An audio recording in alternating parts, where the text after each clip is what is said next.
ya, ya. Makasih ya Bu, Insya Ibu, Allah Pak Yusuf. Ibu sudah begitu bermurah hati mau apa berbagi kembali, mau menyapa kami ya, mau memberi kekuatan, memberi penghiburan lewat kesaksian Ibu. Terima kasih ya Bu, kami doa supaya Ibu terus semakin luar biasa, semakin diurapi Tuhan, dan kesaksian Amin. Ibu akan sangat-sangat memberkati banyak orang ya. Kemarin kita Haleluya. sudah dengar sekilas bagaimana kuasa Tuhan yang menyapu bersih keluarga daripada Ibu Justina Tanjung, mulai dari papanya, suaminya, kakak-kakaknya, saudara-saudaranya, bahkan yang lain-lain, itu dijamah oleh Tuhan. Dari mereka yang anti, bahkan yang mau mempersekusi daripada Ibu Justina, bahkan papanya sendiri pada waktu mengetahui Ibu Justina sudah percaya Tuhan Yesus, sangat marah sekali, bahkan mungkin ingin menghabisi Ibu Justina. Tapi apa yang terjadi? Karena Ibu Justina benar-benar mempercayai Tuhan, dia benar-benar Yusnita. Maaf ya Ibu, salah sebut karena saking bersemangat ini Ibu. Maaf ya, mohon maaf Ibu. Iya Pak. Ya. Ibu Yusnita ini luar biasa ya. Saya sangat tidak sabar mendengarkan kesaksiannya. Nah, kita akan dengarkan bersama-sama teman-teman secara lengkap apa yang telah terjadi, bagaimana kuasa gelombang kuasa Roh Kudus menyapu bersih dan menyelamatkan dengan begitu luar biasa keluarga besar daripada Ibu Yusnita. Ya. Oke, kita akan dengarkan secara lengkap dari beliau. Waktu dan tempat saya serahkan kepada Ibu Yusnita. Silakan Ibu. Haleluya. Shalom saudara-saudaraku yang dikasihi Tuhan. Kembali kita bertemu ya dalam acara kesaksian dari channel Pak Yusuf ya. Saya percaya channel ini diberkati oleh Tuhan karena banyak sekali menyalurkan berkat-berkat rohani bagi kita semua. Saya juga suka ya mendengarkan bagaimana saudara-saudara yang sudah diselamatkan oleh Tuhan sungguh ya menguatkan. Ya begitulah seharusnya kita. Ketika kita sudah diperbaharui oleh Tuhan, tidak ada lain Bapak Ibu yang dikasihi Tuhan. Kita harus saling menguatkan, saling mengasihi ya. Dan kita harus juga menyadari bahwa satu dengan yang lain atau ada orang yang kita lihat, yang kita dengar, semuanya belum ada yang sempurna. Ya, kalau ada mungkin yang tidak cocok dengan pikiran, ya, saya mohon sekali, apalagi kita ya sesama anak Tuhan yang sudah lahir baru, kita tidak perlu menjatuhkan satu dengan yang lain ya. Karena kita saling menopang ya. Untuk itulah kita dipanggil supaya tubuh Kristus itu menjadi lengkap. Ya, tidak ada ya yang terlalu pintar, tidak ada juga yang terlalu bodoh. Karena kita mengandalkan Tuhan, proses Tuhan itu berbeda ya. Kadang-kadang hikmat Tuhan itu juga diberikan kepada kita masing-masing sesuai dengan kemampuan kita untuk menangkap pengetahuan yang diberikan Tuhan. Jadi memang tidak sama. Jadi tidak usahlah saling menghakimi, saling menjatuhkan ya. Kalau memang terlebih saya ya, kalau ada mungkin yang kurang yang kurang cocok dengan pikiran saudara atau ilmu Bapak Ibu yang dikasih oleh Tuhan, saya siap kok diingatkan. Karena saya tetap masih mau belajar. Ya, saya ini bukan gembala sidang dan juga saya bukan guru, tetapi memang saya terpanggil seperti yang saya saksikan kemarin, ya saya ini penginjil saudara ya, membawa kabar baik. Sebelum saya bawa kabar baik itu, ya saya harus ya benar-benar memastikan dulu apakah kabar itu akurat atau tidak. Terutama tentu untuk saya ya. Tidak mungkin ya kita itu yang berbeda iman itu akan sama pendapatnya. Itu sangat tidak mungkin saudara ya. Makanya ya di agama saya yang lama itu laku ya, lakum dinukum waliyadin itu sangat tinggi nilainya. Itu adalah salah satu ya ajaran yang patut kita hargai. Ya, masing-masing kita punya keyakinan yang berbeda tentunya. Tentu pemahaman kita juga berbeda. Kalau saudara memasukkan pemahaman saudara yang berbeda iman dengan kami, ya, dengan agama-agama yang lain, tentu tidak akan pernah cocok. Tetapi kalau kita mau berdiskusi di dalam persamaan, bukan di dalam perbedaan, itu akan ketemu. Karena demikianlah caranya saya berbicara dengan saudara-saudara saya. Sekalipun dengan geramnya mereka luar biasa, seperti yang saya saksikan kemarin ya, bagaimana ayah saya itu geram sekali, tetapi saya yang sudah diubahkan oleh Tuhan, saya hanya menangkap, mendengar, tetapi pesan yang paling utamanya itu saya tangkap. Oh iya, itulah tandanya ayah saya mengasihi saya, ya. Dia merasa terhilang. Tetapi ya tentu kita sebagai orang yang sudah lahir baru harus juga memiliki karakter yang baru ya.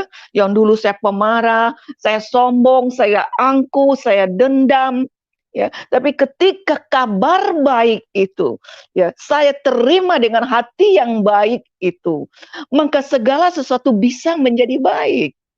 Terutama tentu untuk diri kita ya.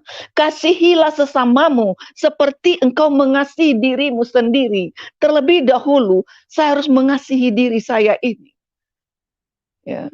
Saya harus mengasihi, saya harus menyelamatkan diri saya ini. Ketika saya sudah menerima keselamatan itu, ya pasti Bapak Ibu yang dikasihi Tuhan, tidak mungkin, ini pengalaman saya ya, ketika kita sudah diselamatkan, ya, kita akhirnya rindu juga orang lain itu diselamatkan. Kalau dia caci maki, marah-marah, ya mungkin dia belum mengerti.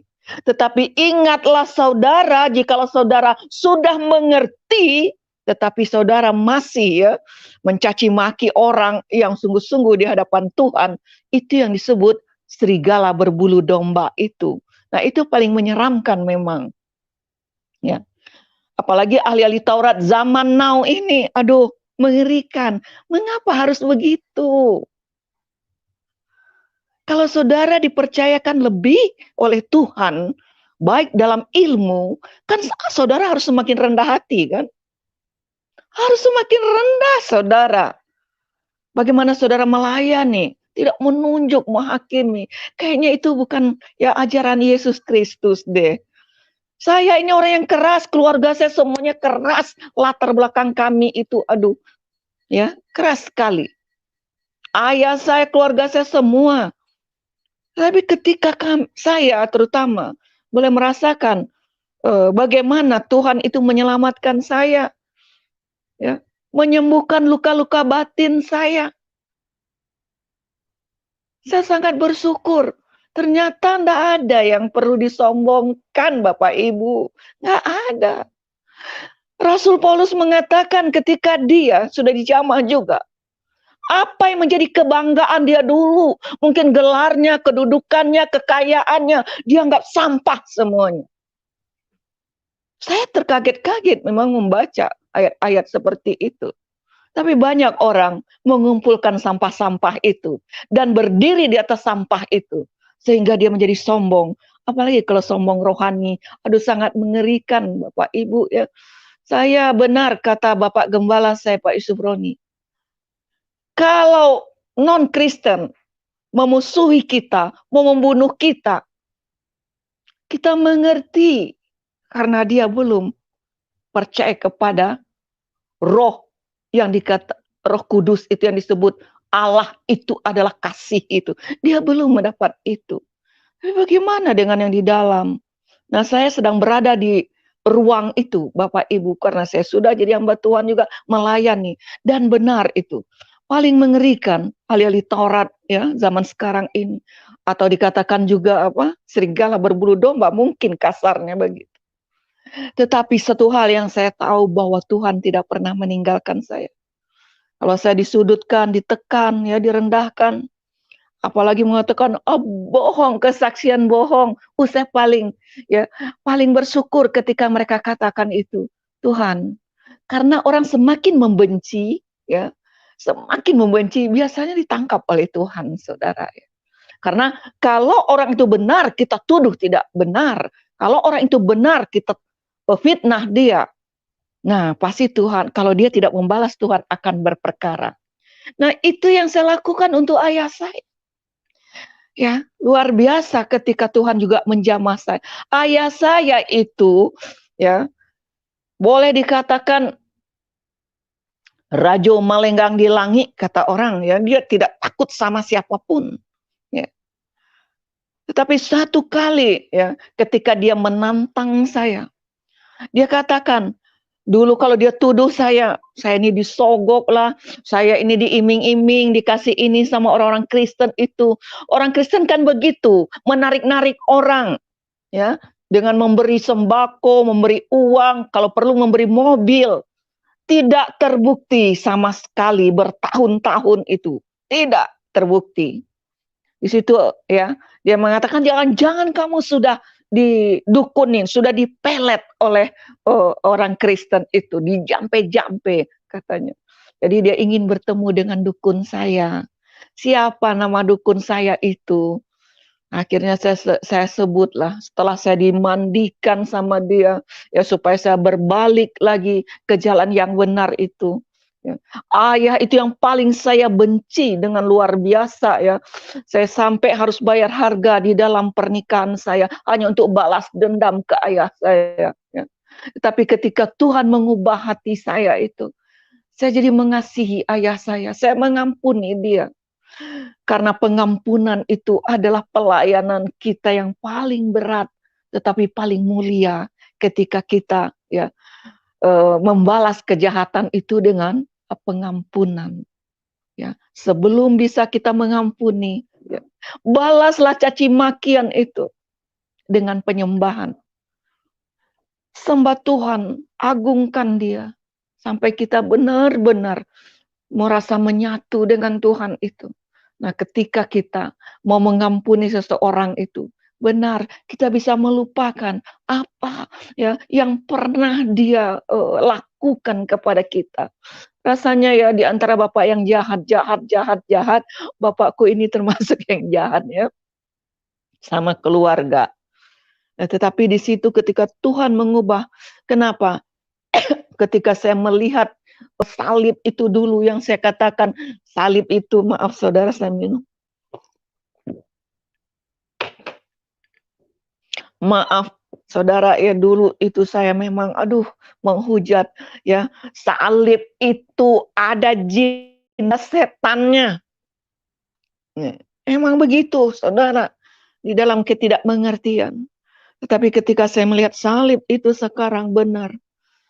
Kalau tidak ada salib itu, tidak satu orang pun bisa diampuni oleh Tuhan.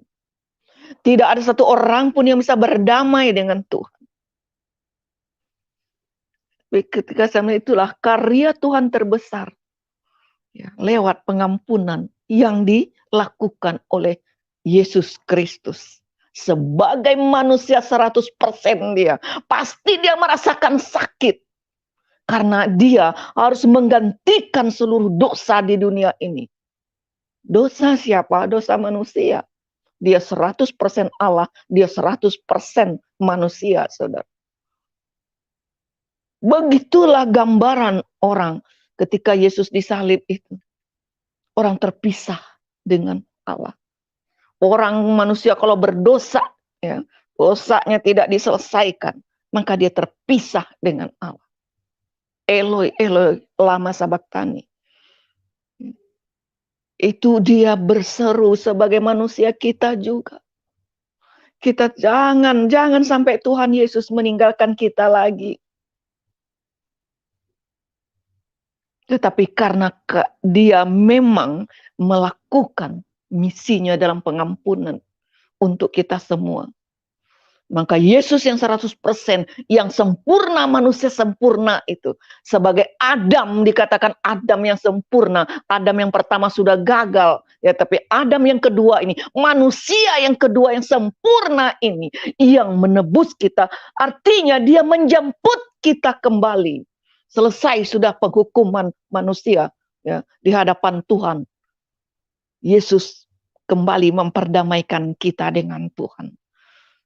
Itu sebabnya kita bisa berhubungan kembali dengan Tuhan. Immanuel, Allah menyertai saya. Ketika ayah saya benar-benar ingin mencari dukun saya, aduh saya bersuka cita karena dia tidak menolak, saudara. Karena saya katakan dukun saya itu namanya Yesus. Oh mana dia? Di mana dia? Oh ada di gereja ayah. Kalau gitu, jangan kasih tahu keluarga semuanya. Jadi kami janjian waktu itu, saudara. Ya. Di jalan itu jangan kasih tahu siapa-siapa, kami janjian. Jadi bertemu di tikungan jalan. Jadi ayah itu dengan istrinya pura-pura pergi ke warung, saudara, dan saya menunggu. Akhirnya kami berangkat. Nah, Natal waktu itu ada di Hotel Indonesia, saudara. Itu ramai sekali, ramai sekali. Gereja itu pasti setiap Natal itu mengadakan perjamuan kudus, saudara. Tapi yang sangat menarik, yang saya tidak akan pernah lupa, bagaimana ayah saya ini dengan semangat 45 ke situ. Nih Hotel Indonesia nih, baru sekali nih saya injak-injak nih Hotel Indonesia. Saya ikut berperang melawan penjajah-penjajah itu. Ada andil saya untuk kemerdekaan ini. Tapi saya belum pernah nih injak. Masih dengan sombongnya saudara, saya ikutin, saya berjalan terus. Lalu sudah masuk ke dalam. Nah, ibadah waktu itu sudah mulai, saudara ya, sudah mulai. Pas mau khotbah karena terlambat, saudara. Jakarta itu kalau tidak macet bukan Jakarta ya. Jadi waktu itu pendeta bilang shalom gitu, ayah saya itu marah, dia tarik saya. Kenapa itu? Pas kita nongol di pintu. Wah ya, itu dia beri salam untuk ayah. Kamu nggak bohong. Enggak, ayah benar. Itu salam, itu artinya salam. Assalamualaikum kalau bahasa Arabnya itu. Oh, dia buka pecinya saudara.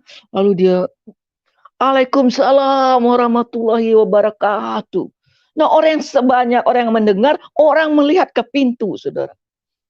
Orang jadi kaget. Lalu kami masuk, diantar sama menerima tamu, dan kami duduk agak terpisah. Jadi saya intip-intip ayah saya ini, dia tekun juga mendengar. Dia mendengar khotbah-khotbah itu sampai dia tenang saja, tenang.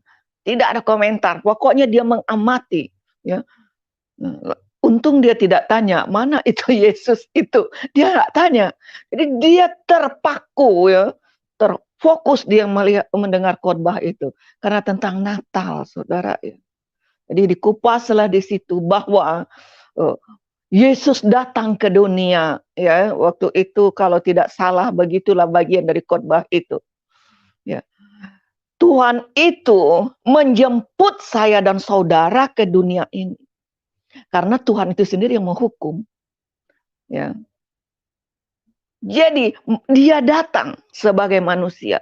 Dia menjadi manusia. Kalau dia mau datang jadi manusia, kenapa saudara heran? Orang namanya dia juga Tuhan. Kalau dia jadi kucing, jadi kuda, jadi apa, suka-suka dia. Namanya dia juga Tuhan. Kalau kita jadi Tuhan memang nggak bisa. Tapi kalau Tuhan itu mau kemana saja, jadi apa saja pasti bisa. Ayah saya tidak berkutik, saudara.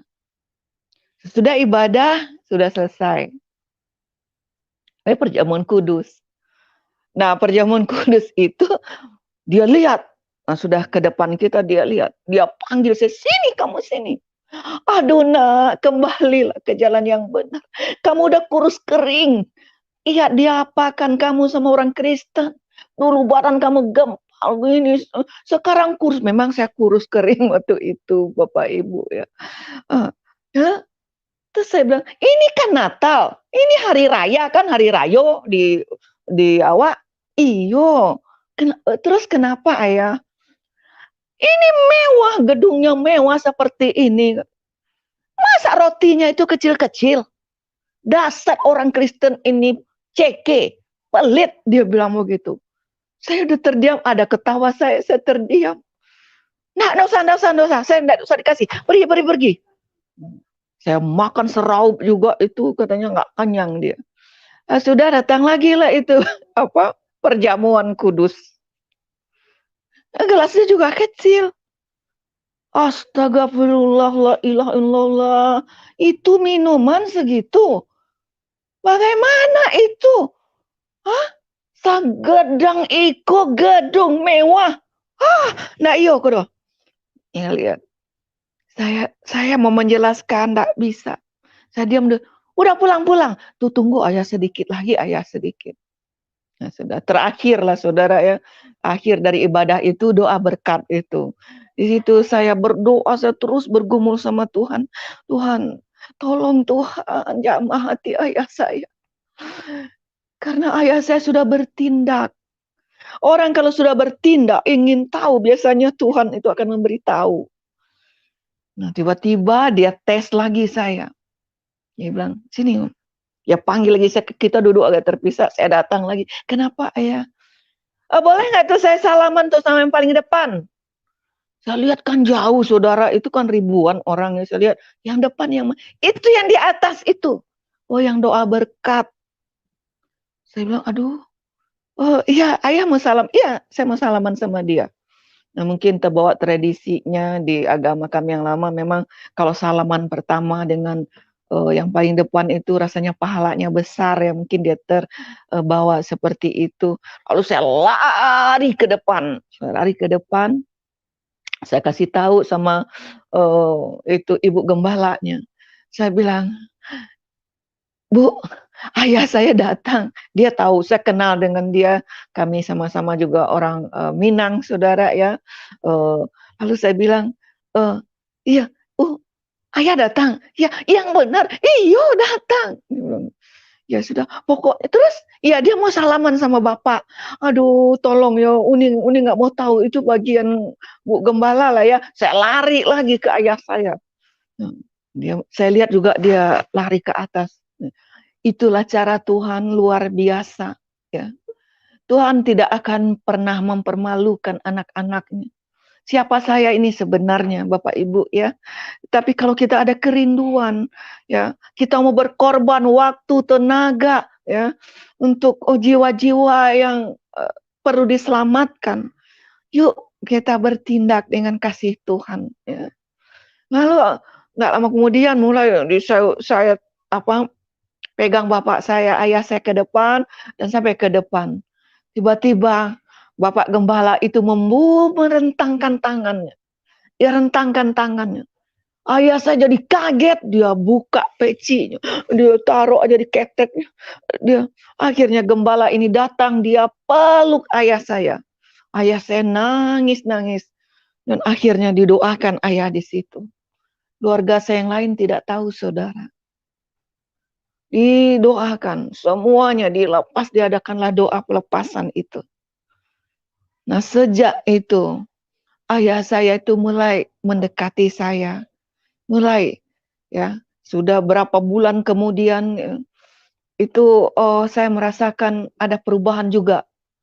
Cara ayah saya memandang saya. Satu kali dia peluk saya. Selama saya hidup, saya terima Yesus itu umur 35 tahun. Ya, jadi waktu itu mungkin saya umur 40 tahun, saudara, 42 tahun kalau nggak salah itu.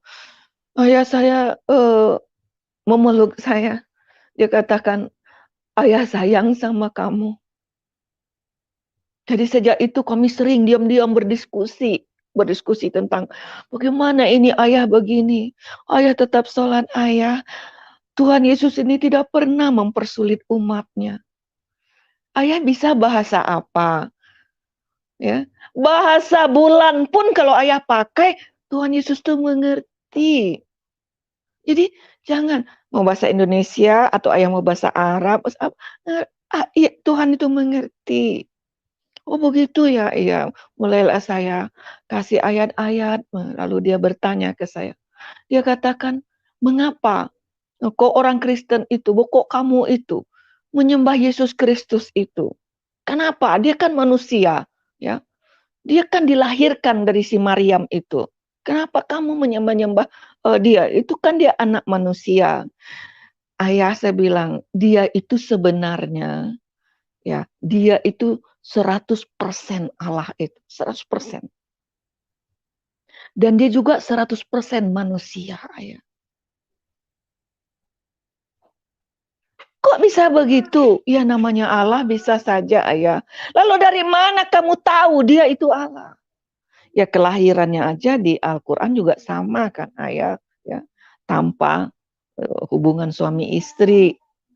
Ya, kan sebenarnya sama kan. Pokoknya itu enggak usah ayah tanya lagi. Tapi kan ayah percaya, kata ayah kan cuma nabi. Iyalah ayah, kalau nabi juga. Ayah sekarang percaya Yesus nabi bukan Tuhan. Enggak, saya nabi, enggak apa-apa. Sekarang nabi mana yang lebih, iya, ayo kita perbandingkan. Nabi Isa, Nabi Daud, Nabi Ibrahim, Nabi ini. Mana yang bisa melebihi Nabi Isa ini?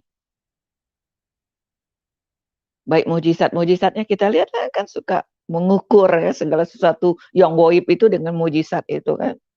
Tetap aja kan Isa ini nomor 1. Kenapa? Karena dia bisa menghidupkan orang mati. Yang lumpuh berjalan, yang tuli mendengar. Oh ya begitu gitu. Oh begitu, mulai ya namanya nah, kan ayah. Nggak apa-apa. Tetapi kenapa kamu nggak sebatas nabi itu saja? Tidak, saya sudah menerima Roh Kudus itu, sudah percaya penuh. Jadi Roh itu memberi ya pencerahan kepada saya, pengertian kepada saya. Ya, Roh Kudus kalau ada di kita, dia akan menceritakan tentang siapa Yesus itu sebenarnya. Lebih rinci lagi. Nah, lalu bagaimana? Iya, Allah itu sebenarnya roh, ayah. Roh tidak kelihatan, tidak bisa dijamah. Tidak satu orang pun bisa melihat Allah itu bisa hidup. Karena kita ini manusia berdosa semuanya. Allah itu roh. Jadi roh itulah yang ada di dalam Yesus itu tuh. Yang tubuhnya itu manusia 100%. Dengan keberadaan manusia itu. Nah kalau roh kita juga sudah diperbaharui, yang dikatakan Immanuel Allah menyertai kita itu, status kita juga sama dengan Yesus waktu di bumi. Status kita juga anak. Ya, lebih dekat hubungannya dengan Bapa itu. Jadi itu menggambarkan keberadaan dia sebagai manusia. Karena DNA Bapa dengan DNA anak sama. Oh begitu ya Allah itu roh, nggak bisa dilihat, nggak bisa ayah. Nantilah kita nggak tahu, mana tahu kalau kita di surga ya bisa dulu kayak Adam dan Hawa itu kan dia hidupnya katanya bersama dengan Allah saja. Ntar kalau saya ke surga dulu, deh saya laporin ke ayah. Oh dia mulai gitu. Jadi Allah itu, jadi seluruh keberadaan Allah itu ada di dalam Yesus Kristus itu. Jadi itulah sebabnya kami menyebut dia itu, memanggil dia itu Tuhan. Tuhan Yesus Kristus. Ya.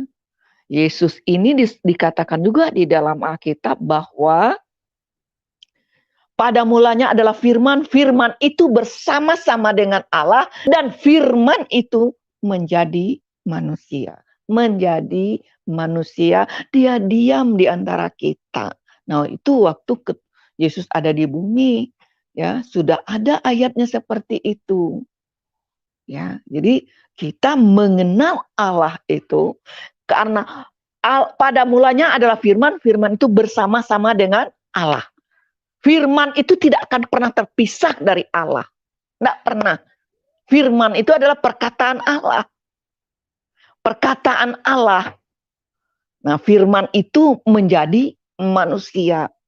Namanya Yesus Kristus. Nah, jadi seluruh keberadaan Allah itu. Jadi firman ini keluar dari roh Bapa itu. Dari roh Bapa itu. Dia menjadi manusia namanya Yesus.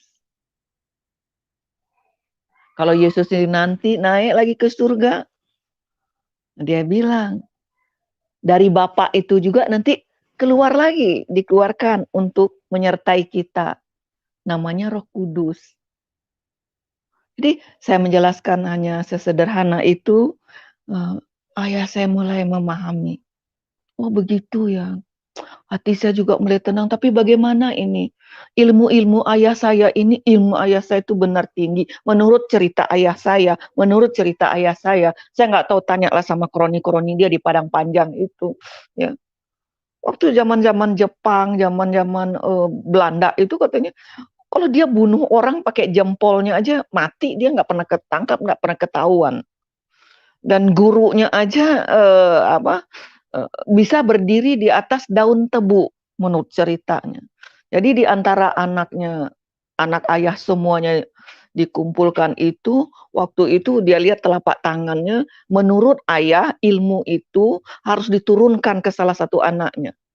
Nah, harus diturunkan ke salah satu, dilihat garis tangannya, katanya saya yang Yusnita yang akan meneruskan itu. Tapi karena saya sudah terima Yesus, mental dia nggak bisa dia masukkan itu ilmunya. Kalau enggak begitu, ayah nanti katanya susah meninggalnya. Menurut ceritanya begitu. Nah, tetapi setelah dia menjadi percaya itu, ya secara roh saya lihat ya, secara manusia dia belum bisa mengakui kepada keluarga yang lain. Jadi mulai dia percaya. Karena waktu dia merangkul saya itu saya terasa ayah saya luar biasa. Itu ayah saya. Jadi dari 5 saya bersaudara waktu itu, saya cerita tentang ayah saya ini, kakak saya sudah terima Yesus, adik saya sudah terima Yesus. Jadi kami sudah bertiga itu terima Yesus. Ya kami berlima, jadi tinggal 2 waktu itu. Nah, waktu itulah saya berbincang-bincang dengan kakak saya. Jadi cerita bagaimana juga kakak saya ini diselamatkan Tuhan. Ya. Kakak saya ini yang agak fanatik, saudara, belakangan itu sebelum saya terima Yesus itu, ya. Tapi waktu itu saya tidak mungkin mengulangi kesaksian yang kemarin karena kita melanjutkan ya. 13 tahun saya menikah dengan orang Kristen itu, akhirnya saya bercerai itu. Tapi perceraian saya itu sempat tertunda 2 tahun. Dalam keadaan saya sudah mengurus ke pengadilan, ya sudah saya mengurus, tiba-tiba kakak saya ini punya kasus. Suaminya punya kasus di kantornya, lalu suaminya ini pergi meninggalkan keluarganya, lalu anak kakak saya ini 5 orang. Kita juga jadi ya pokoknya saling mendukung waktu itu. Jadi dia ke rumah, ya, terpaksa perceraian saya ini bisa tertunda begitu ya. Karena kakak saya punya kasus, saya ke rumah, jadi saya nggak ke pengadilan dulu, akhirnya dia anak-anaknya dibagi, ada yang di tempat saya, ada yang di tempat kakak yang lain begitu. Nah, jadi waktu kakak saya ini terima Yesus ini, itu puji nama Tuhan, kasus suaminya sudah selesai. Nah, saya sudah bercerai kan, ya seperti kesaksian saya kemarin itu, saya menumpang di rumah kakak saya itu, ya rumahnya tingkat, dia di atas, saya di bawah, waktu itu. Nah, dia ini dapat seperti kayak kanker payudara begitu. Ya. Jadi kalau kumat itu sebelah dari badannya ini seperti mau mati, matanya nih merah, saudara. Badannya kurus sekali. Jadi waktu dibawa ke dokter sana, udah berobat kan kemari. Akhirnya waktu di Solo, suaminya orang Jawa, orang Solo, akhirnya mau dioperasi, mau diangkat payudaranya itu 1. Jadi semua ada tanda tangan. Tapi tertunda karena suaminya itu punya kasus itu, saudara ya. Tertunda, tidak jadi. Tetapi kakak saya ini benar-benar ya, kalau dia berpikir sedikit dia stres, dia langsung tegang, kayak mau mati sebelah begitu. Jadi dialah yang trompet nih kan ke keluarga saya ketika saya baca-baca Alkitab itu. Nah, itu dia. Tetapi cara Tuhan luar biasa ya Bapak Ibu. Waktu itu saya juga dapat penyakit kelenjar getah bening. Ya, sudah miskin melarat dapat lagi penyakit kelenjar getah bening, ekonomi morat-marit, numpang di rumah kakak ya. Semua pekerjaan sudah saya tinggalkan. Ya, benar-benar di bawah titik nol ya. Tetapi cinta saya terhadap Tuhan tumbuh, tumbuh, tumbuh. Saya percaya akarnya kuat seperti pohon korma itu tumbuh di padang pasir itu.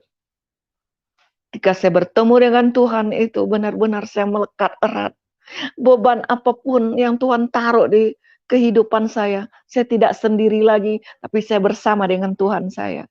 Nah, kakak saya ini benar-benar mulutnya itu kayak ember bocor, saudara. Ya. Apalagi tentang iman ini. Soalnya dia, anak-anaknya aja datang guru mengaji ke rumah. Masa kamu tuh jadi kafir kayak gitu? Itulah ayah saya marah, semua marah-marah. Tetapi sebelum ayah saya terima Yesus, kakak saya itu dulu terima Yesus. Satu kali ya, dia bilang tiba-tiba saya lagi diam-diam di kamar, dia datang. Kenapa sih kamu di kamar terus? Nggak keluar. Saya kira dia nenggor kayak kemarin tuh marah-marah. Ya. Lalu dia tanya, kan sering saya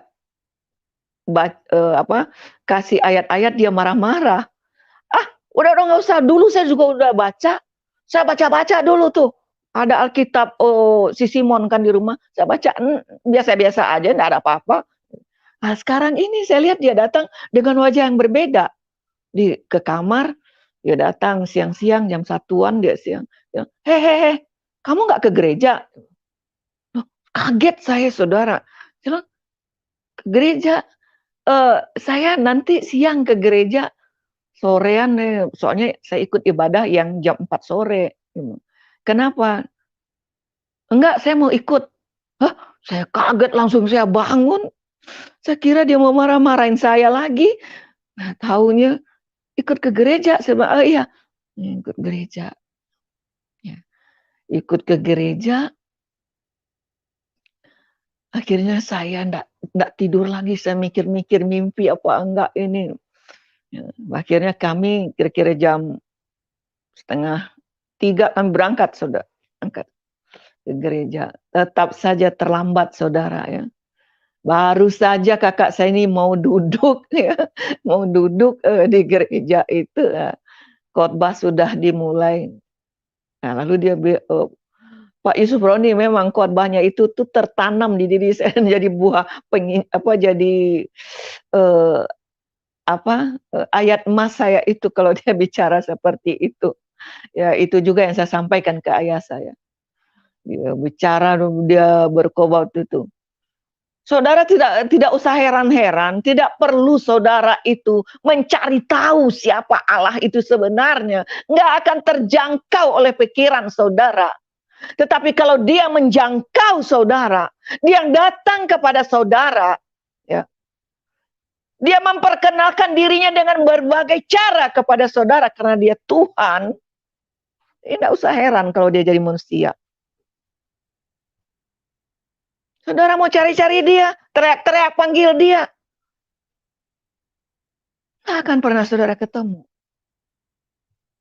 Tetapi berbeda. Yesus ini yang mencari kita. Mencari saya dan saudara. Terdiam kakak saya. Kamu udah bisikin saya, kamu ngaduk-ngaduk ya sama itu bapak itu. Memang itu yang kita bahas terus-terusan. Sampai bertarik-tarik urat, saudara, dia nggak bisa. Mana mungkin. Yesus itu juru selamat. Buktinya aja. Pakai kolor, cangcut, porno, rambut gondrong, bikin malu.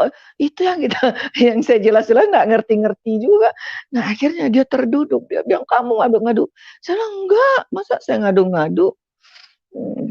Tapi ya puji Tuhan dia terdiam. Setelah itu pulang. Diam-diam Dia pergi ke gereja sama anaknya. Dia pergi ke gereja. Ketika dia bahas-bahas lagi sama saya, diam-diam dia pergi ke gereja. Apa yang terjadi, Bapak Ibu? Di gereja di Jakarta Pusat, di Jakarta Selatan, di Jalan Sudirman, di Ratu Plaza itu ada ibadah di situ. Lalu pendeta di depan memanggil, siapa yang mau didoakan? Siapa yang mau didoakan? Akhirnya dia ke depan. Dia mau didoakan karena saya suka bercerita sama dia. Nanti kadang-kadang ada kok kalau kita ke gereja ini ya tiba-tiba pendeta itu mau doakan kita. Siapapun kita, ya maju ke depan. Apa masalahmu?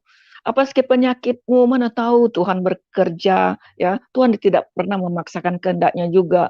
Tapi mana tahu nasib kita baik. Pas waktu itu dia mau menjamah kita, memakai hamba Tuhan itu. Bukan hamba Tuhan itu yang menyembuhkan. Tetapi waktu Tuhan itu, waktu yang tepat bisa aja hamba Tuhan ini, hamba Tuhan. Kadang-kadang bukan hamba Tuhan, jemaat biasa pun kalau dia punya kerinduan untuk melayani orang, Tuhan bisa pakai. Namanya juga dia Tuhan. Ya dia bisa pakai siapa saja, apa saja, sarana apa saja dia bisa. Karena Yesus sendiri kalau berjalan di mana-mana begitu, juga dilihat apapun yang ada di pinggir jalan itu menjadi contoh oleh Yesus ya untuk memberi pemahaman pengertian kepada murid-muridnya. Nah, ya akhirnya dia maju ke depan. Kalau maju ke depan itu dia suka tanya ke saya, apa yang kita bilang? Ya apa misalnya kita ini punya masalah sama suami. Ya, Tuhan, saya punya masalah dengan suami saya, tolong selamatkan suami saya. Nanti ada pendeta-pendeta yang menopang kita dengan doa. Kalau kita sakit, Tuhan, saya sakit, tolong sembuhkan saya, Tuhan. Tolong. Harus ada iman yang keluar dari kita, keinginan, kerinduan dari kita. Biar jungkir balik orang doain kita, kalau kita nggak mau ya didoakan, nggak mau disembuhkan, nggak mau buka hati, saudara, ya itu nggak bisa sembuh, saudara. Tapi mempercepat kesembuhan itu kalau kita buka hati kita. Ya, iman kita ini harus bekerja juga. Ya, harus percaya. Kalau saudara nggak percaya, untuk apa? Ntar kalau saudara sudah sembuh, murtad lagi. Tapi mari kita mengalami Tuhan itu di dalam diri kita. Kalian mungkin dia ingat-ingat apa yang saya bilang. Dia diam-diam pergi sama anaknya. Lalu dia ke depan, dia berteriak, Yesus sembuhkan saya. Doakan. Menurut cerita dia, detik itu juga seperti ada yang keluar dari payudaranya. Badannya enteng sekali. Badannya enteng sekali. Lalu dia naik ke mimbar, ke panggung itu dia naik. Dia minta mic itu. Saya sudah sembuh. Yesus sudah sembuhkan saya. Sudah sembuhkan saya. Tuhan bekerja dengan caranya. Tugas kita hanya menyampaikan. Memberitakan, tidak ada paksaan. Kalau saudara tidak percaya, saudara yang rugi. Apa yang salah dalam Yesus ini?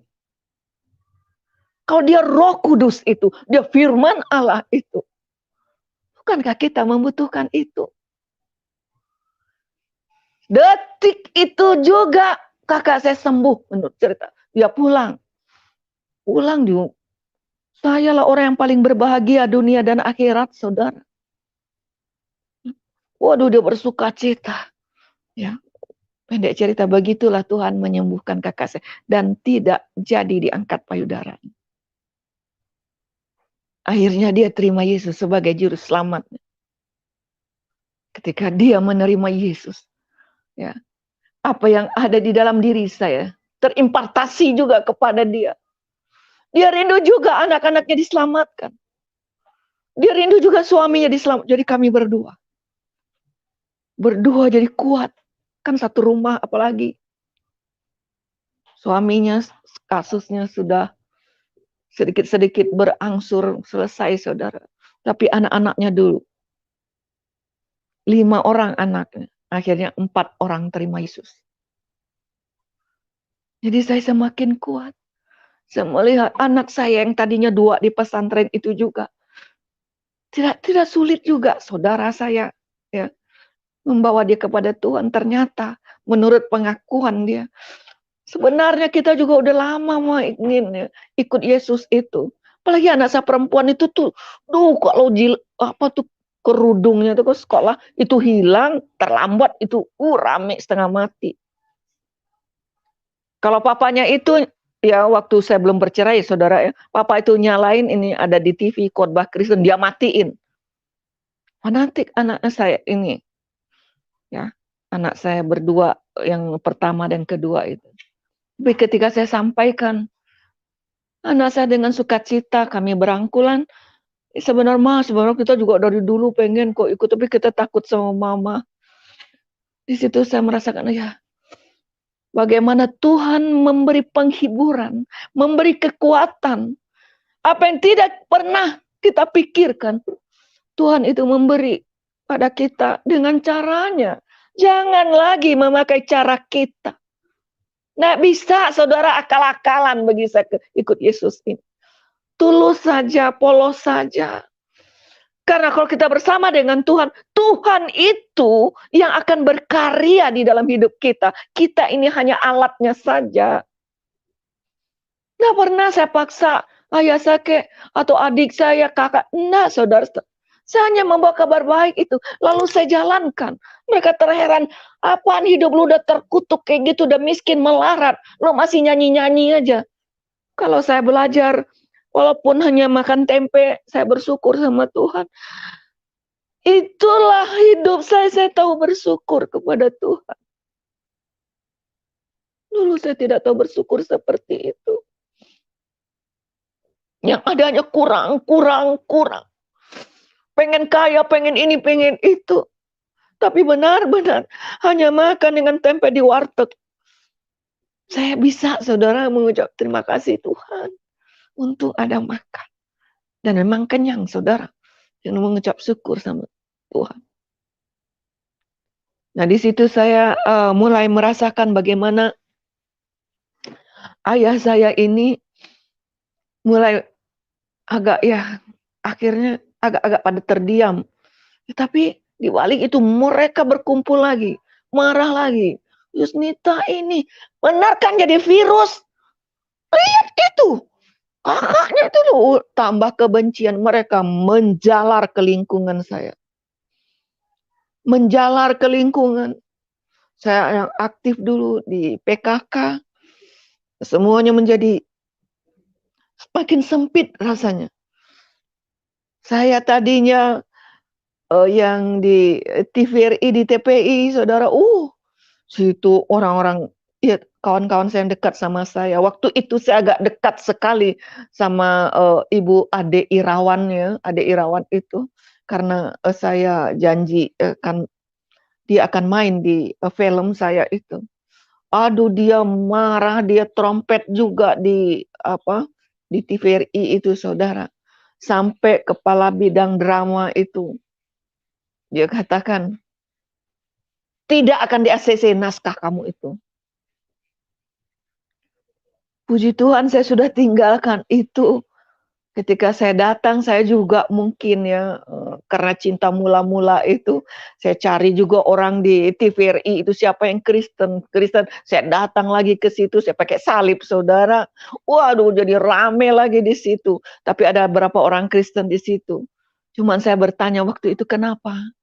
Kenapa di sini setiap hari Jumat ini, saudara-saudara sepupu kita ini, dia sholat Jumat. Kenapa orang Kristen tidak ada ibadah? Nah, puji nama Tuhan, sejak waktu itu juga terbentuklah ada ibadah, ya, ibadah di TVRI waktu itu, kumpulan orang-orang Kristen di situ.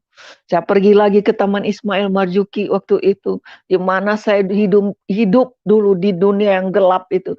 Saya kembali ke situ, banyak sekali yang menghindar bagi saya, tidak. Saya kabarkan ini. Dan saya tidak mengerti juga cinta mula-mula itu. Benar berkobar di hati saya. Kalau dulu saya datang ke Taman Ismail Marzuki itu ingin mencari sponsor, melihat pemain, ingin jadi pemain Indian itu, ingin cari uang. Tapi sekarang saya membawa panji-panji Kristus itu. Dan pada waktu itu juga lah akhirnya beberapa orang Kristen berkumpul. Ya, berkumpul kami termasuk ya waktu itu Pitra Jaya Burnama, sutradara yang terkenal itu, Teguh Karya, ya waktu itu termasuk juga Roy Martin, Rudi Salam waktu itu akhirnya mengadakan persekutuan doa itu. Saya bersyukur sekali kepada Tuhan ya. Tapi sebagian tentu sangat membenci saya.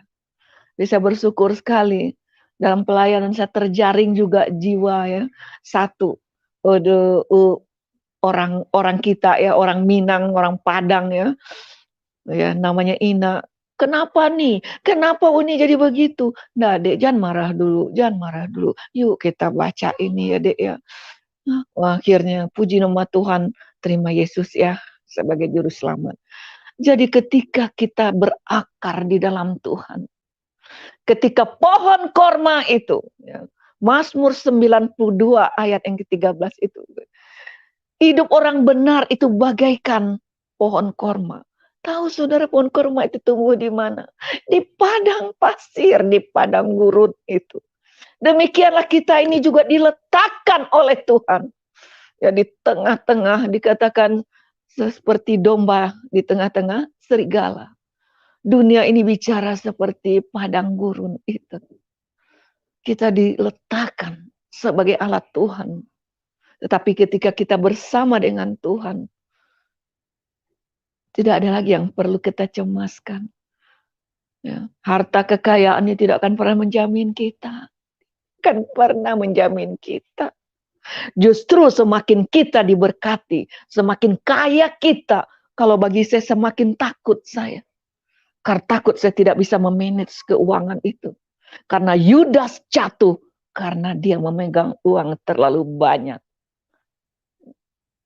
Nah, ketika saya menjalankan itu, ayah saya mulai, orang tetangga benci, semua mulai membenci. Tapi saya mengatakan, biarlah selama saya masih bersama dengan Tuhan. Oh, jangan dikasih job-job lagi itu si Yusnita. Dia nggak tahu, memang saya tidak mau lagi. Memang ada kontrak saya waktu itu sama TPI. Kebenaran ya 6 episode saya dikontrak oleh salah satu teater dan saya ini jadi peran utamanya. Nggak, aduh kalau saya ingat-ingat itu ya, peranan saya itu ya, terbangnya burung malam. Jadi janda, muda, genit itu peranan saya waktu itu. Ya. Jadi waktu saya sebelum terima Yesus, saya sudah selesaikan 3 episode. Sesudah terima Yesus, orang itu tentu minta meneruskan. Aduh, benar Bapak Ibu, berbeda sekali. Itu sebabnya saya bersyukur sekali saya meninggalkan dunia itu. Waktu saya berakting di 3 episode itu, lancar-lancar saja tuh. Lancar-lancar. Jadi janda genit ya, udah dandan menor, buka warung di pinggir jalan. Nah, siapa yang mampir ya, selalu digoda supaya jadi langganan. Tapi ketika saya menyelesaikan yang 3 episode, sesudah saya terima Yesus, hampir kalau saya banyak uang, saudara, waktu itu. Benar, dendanya saya bayar saja karena kontrak itu ada aturannya. Sering saya dibentak-bentak, tidak bisa lagi saya memerankan peranan itu. Rasa ada yang tertuduh. Ya benarlah, jangan lagi kembali kita ke dunia itu. Kalau kita sudah diselamatkan, jangan coba-coba lagi kembali ke tempat yang lama. Kita akan merasa asing di situ. Atau orang akan asing juga melihat kita. Tetapi kalau kita datang dengan kabar baik, ya namanya kabar baik ya. Jangan menghakimi orang kau datang, ya. Datanglah dengan karakter yang baru, dengan pemikiran yang baru, yang baik itu ditingkatkan lebih baik, terbaik, maka Tuhan akan membenarkan kita. Bukan kita yang membenar-benarkan diri kita. Jadi begitu saya merasakan bagaimana kakak saya diselamatkan ini, tetapi ancaman keluarga besar saya semakin tajam mengarah ke saya. Mungkin mulai memusuhi, tetapi puji nama Tuhan, saya sudah ada kakak saya ini. Dan kakak saya ini juga ya, seperti cinta mula-mula itu berkobar. Dia menjadi saksi yang hidup juga. Waduh, dia kabarkan ke sana sini juga, ke sana sini. Lebih ekstrim dari saya. Nah, dia naik kereta api apa dia naik bus. Karena dia langsung disembuhkan. Nah, begitu kakak saya diselamatkan oleh Tuhan. Kemudian adik saya yang kecil, ya, yang di bawah saya yang bernama Nelly itu ada di Surabaya. Tinggal suaminya Muhammad Holil. Dia punya anak 3 orang. 3 orang, 1 perempuan yang paling kecil. Namanya Linda, umur 12 tahun waktu itu. Dia juga dapat kelenjar getah bening, tapi dia meningkat kanker darah ganas, saudara. Anaknya ini berbarengan dengan saya. Bengkak-bengkak di leher ini. Waduh, kalau dia benar-benar mendengar saya dengan kakak saya ini sudah terima Yesus. Waduh, mereka berkelompok memusuhi. Apalagi adik saya, apalagi suami. Dia tunjuk istrinya. Awas kamu ya. Aram kafir, aram jadah itu dia injak-injak rumah ini. Apa itu? Bikin malu. Waduh. Wah, dia suaminya nunjuk-nunjuk dia. Galaknya suaminya ini minta ampun luar biasa, saudara ya. Oh iya, dia sudah ngapain? Juga anaknya yang umur 12 tahun itu sakit seperti itu. Udah stadium 4, saudara, masuk ke rumah sakit di Surabaya. Pembuluh darah itu mulai pecah, saudara. Lalu dia mau disuntik anti kanker itu, aduh saya lupa apalah namanya itu. Nah, yang kalau habis disuntik itu rambut rontok semua itu tuh, yang seperti itu, terus di kemo begitu. Jadi masuk ke rumah sakit, masuk ke ICU itu. Jadi karena kami kan berempat ini perempuan, kakak saya yang tertua tinggal di Pancoran itu. Padahal dia paling dekat dengan saya. Ada apa-apa, masalah apa kami berdua. Tapi karena saya sudah jadi kafir, dia bilang gitu, enggak. Dia telepon ke kakak saya. Dia bilang, "Kak, datang ke Surabaya. Anak saya sudah nggak ada harapan lagi." Itu tiba-tiba kakak saya yang dia telepon itu, ya, yang pemain sinetron juga, Enita Saril itu. Dia datang ke rumah saya. Jadi saya kan satu rumah sama kakak saya, dia datang. Dia bilang begini, itu si Nelly tuh sakit anaknya si Linda. Lalu kenapa? Gitu. Ya Kak, saya disuruh datang ke sana karena benar-benar sudah kritis katanya. Tapi saya nggak bisa karena saya mau syuting ke Sumatera Barat. Waktu itu kalau nggak salah ya, judul drama dia di TVRI itu Membangki Batang Tarandam. Waktu itu ya tayangan TVRI. Saya nggak bisa, saya harus berangkat besok pagi. Saya mau syuting di situ. Jadi kamu aja pergi. Kita udah berpandang sama kakak, aduh, ya kita aja pergi, kesempatan juga kita pergi. Tapi karena kakak saya ini kan bermasalah juga suaminya, ya. Suaminya juga baru menyelesaikan masalah ya, dia di Polda itu dituduh, pokoknya soal keuangan soal luar biasa, saudara ya, ditipu oleh teman sekerjanya, membawa semua uang-uang kantor yang ada, dan kakak saya, ipar saya ini suruh bertanggung jawab semuanya. Itu. Jadi benar dalam keadaan nol juga ekonominya luar biasa waktu itu. Tetapi dia dikuatkan karena dia sudah pada terima Yesus itu. Jadi serumahlah kami, dengan kondisi ekonomi di bawah titik nol itu. Dia anaknya 5, saya 3, saudara ya. Kita satu rumah. Tambah lagi suaminya, dia benar-benar akhirnya kami bersatu padu. Seia sekata, berbagi makan yang tadinya pokoknya berbagi penderitaan. Ya, sudah seroh sehati sepikir. Sedangkan aturannya saya jual apa begitu bisa makan untuk anak saya 3 orang ini atau sekarang harus hampir 10 orang. Ya, sekarang dia sudah bisa makan makanan yang ada dari saya. Ya, jadi kami sehati sepikir, dalam kondisi seperti itu kita mau ke Surabaya kan nggak ada uang. Dalam hati kami berdua, kakak saya itu kan termasuk ekonominya paling oke lah begitu ya. Tapi dia nggak kasih seperak pun. Kita disuruh pergi ke Surabaya. Lalu sudah berpandang-pandangan. Nah, saya kan senang menginjil. Ada seorang bapak-bapak juga ya. Saya injilin dia juga dari pesantren begitu. Wah, dia marah-marah, memperbandingkan. Nggak bisa, Bu Snita harus kembali. Pokoknya saya sedang, ibaratnya pasien saya sedang itu. Tiba-tiba dia udah bawa buku-bukunya datang ke rumah.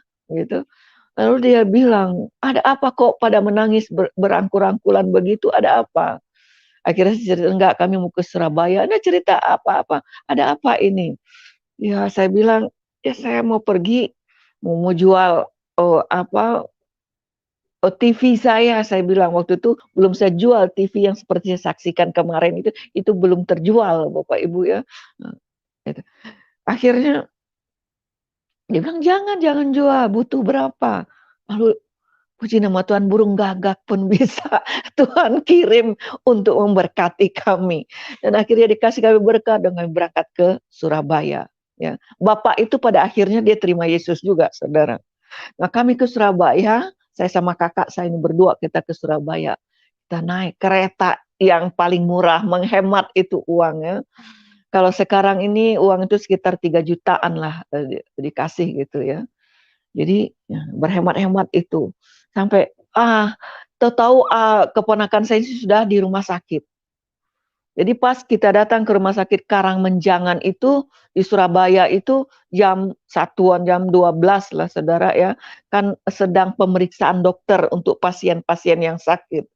Saya tanya di resepsionisnya itu nama ini nih dia tunjukkanlah di kamar itu gitu. Saya masuk akhirnya ketemu. Jadi saya masuk sebenarnya tidak ada penjaga satupun boleh masuk karena dokter akan memeriksa. Jadi semua saya ditunjuk dikasih tahu tuh hanya lantainya saja, lantai sekian gitu. Nah, terus ruangnya itu. Jadi nomor berapanya saya nggak dikasih tahu gitu. Tetapi saya melihat, saya cari-cari, saya agak nyasar. Tetapi ketika saya, oh ini ruang, seperti ada menunjukkan saya, ini ruangannya, dokter sedang periksa, saudara. Jadi saya jalan aja, kakak saya bilang, jangan masuk, nggak boleh masuk. Kakak saya tinggal di luar, saya masuk aja. Dokter itu, aduh tuh, ini percaya nggak percaya, saudara terserah deh. Dokter itu asal lihat saya, dia manggut, dia pikir saya dokter juga. Dia nggak tahu yang menyertai saya ini adalah dokter di atas segala dokter ya barangkali ya. Nah saya masuk dan saya hanya jalan dan saya ketemu dengan keponakan saya. Saya lihat benar sudah kurus, ya. Matanya itu sudah pecah pembuluh darah di mata itu. Nah, akhirnya saya peluk dan saya menangis dan saya doakan dia. Saya doakan dia nangis. Ya Bude, Tuhan Yesus bisa selamatkan Linda ya. Oh iya Bude, amin amin. Dia umur 12 tahun. Sudah pemeriksaan. Lalu sebelum pemeriksaan, sebelum dokter itu selesai memeriksa, saya datangin kantor dokter itu. Saya tanya-tanya sama dokter. Tapi ini satu, apa ya, saya bilang ya, cara Tuhan kita luar biasa. Saya tanya dokter, katanya keponakan Selinda ini mau disuntik ya, untuk apa itu anti kanker itu. Oh iya, harusnya hari ini tadi pagi, tapi tidak jadi besok pagi. Terus efeknya nanti bagaimana itu dok? dia tunjuk tuh nanti ya seperti anak itu nanti, tapi tumbuh kok rambutnya lagi. Tuh kayak hangus begitu, saya bilang. Iya. Lalu saya tanya lagi, dokter berapa persen kira-kira ya kalau itu disuntikan, berapa persen kira-kira itu sembuh? Oh, katanya banyak berdoa aja, Bu. Mujizat Tuhan yang bisa menyembuhkan itu. Ya, sekitar 10. Ya kita cobalah, Bu. Soalnya nih obat ini belum pernah dicoba ke manusia. Kaget saya. Jadi ponakan saya ini jadi kelinci percobaan dong. Secara kode etik ya kedokteran ya para dokter ID itu tidak boleh dia memberitahu ke pasien itu. Tapi itu terlontar.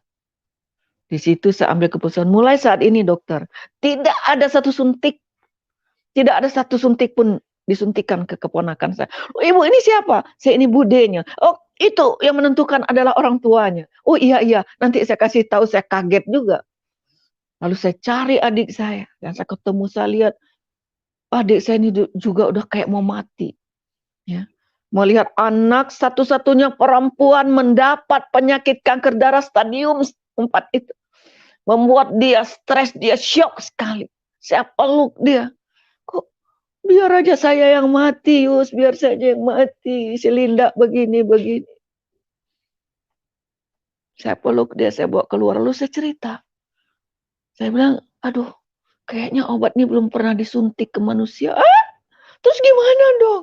Kita bawa aja pulang. Nanti kasih tahu dulu suami saya, kan kamu tahu suami saya pemarah. Dia benci sekali sama kamu. Oh iya.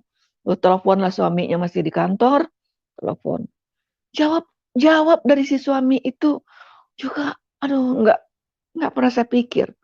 Dek Holil, saya suka panggil namanya Muhammad Holil. Dek Holil, Linda kita bawa aja ya keluar dari sini. Oh iya Kak, apa yang terbaik menurut Kak Yus, lakukan saja. Jadi saya bawa ke Jakarta boleh? Boleh? Dia bilang, waduh, saya bersyukur sekali sama Tuhan. Padahal dia waktu saya datang, ya saya sudah jadi Kristen, saya datang, aduh itu mereka bencinya satu keluarga itu dengan saya. Saya bilang, iyalah Dek Holil, nggak usah lah lihat Alkitab ini kalau Dek Holil nggak percaya. Nih Al-Quran ada juga kok Isa ini di Al-Quran. Saya belikan Al-Quran itu dengan tafsirannya. Ya, walaupun kita tidak bisa berbahasa Arab, saudara, sekarang itu udah ada tafsirannya, ya, udah ada bahasa Indonesianya, ya. Jadi, tapi saya salut juga dengan saudara saya Muslim ya sampai hari ini semua belajar bahasa Arab dan baca Al-Quran. Memang harus begitulah sebaiknya.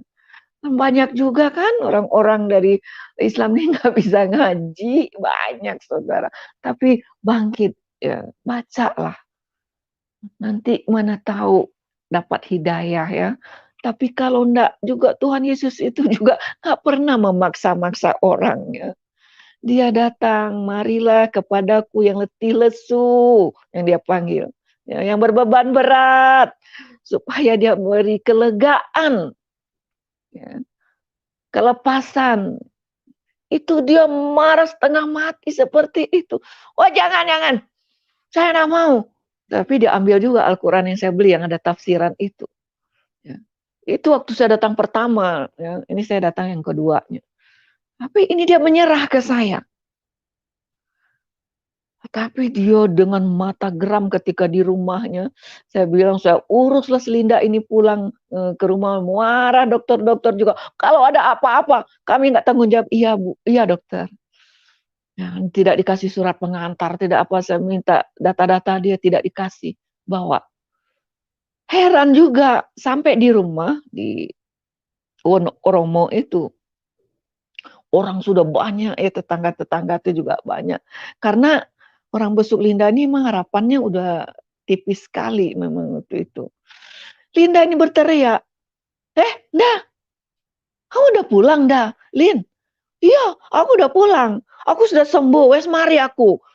Yang nyembuhin aku iku loh, Tuhannya budeku iku, Tuhan Yesus. Dia lincah saudara. Saya kaget, saya melihat dia malah kaget. Wah, orang saya sampai heran-heran. Padahal di giginya ini sudah berdarah, saudara, ada pecah-pecah pembuluh darahnya. Sudah akhirnya saya masuk ke kamar ke kamar ipar saya. Saya bilang sama dia, kalau kamu percaya kepada Tuhan Yesus Kristus, anakmu diselamatkan dan disembuhkan. Pergi, bawa aja. Kalau bawa, jangan lagi itu lagi. Kalau bawa aja. Dia marah-marah lagi, marah dia. Karena dia mendengar, kan saya datang berdua dengan kakak saya. Dia saksi melihat nih kakak nih sembuh. Mungkin juga dalam pikiran dia, yang penting anak gue sembuh deh, bawa deh. Gitu kan. Dengan dana yang sisa tadi itu, yang saya dapat berkat itu, saya bilang, ayo kita ke Jakarta. Jadi ikutlah. Adik saya, 2 orang anaknya, dan 1 iparnya. Jadi saya 6 orang. Yang harus saya biayai lagi itu. Biarlah, karena saya ada berkat itu, saya bayar tiket kereta api itu. Walaupun tiket kereta api yang paling murah, karena itu sesuai kemampuan saya, karena itu berkat dari Tuhan segitu, saya belajar mengucap syukur.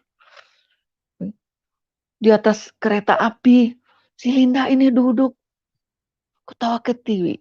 Kakak saya, Kak Rita ini, sibuk menginjil saja. Dan adik saya ini menjadi saksi. Herannya dia juga, aduh, kayaknya saya yang sakit, kok si Linda ini yang sembuh. Dia bilang, dia yang loyo-loyo. Karena hatinya itu penuh kepahitan begitu, kebencian. Tetapi anaknya butuh kesembuhan. Sampailah di Jakarta, akhirnya dibawalah ke gereja Linda ini. Bawa ke gereja, ya. Waktu itu hari Sabtu Sabtu berangkat, hari Minggu sampai, hari Senin bawa ke gereja. Nah, tiba-tiba adik saya bilang, Yus, begitu ya gereja itu ya. Kayaknya hati saya damai di situ. Hah?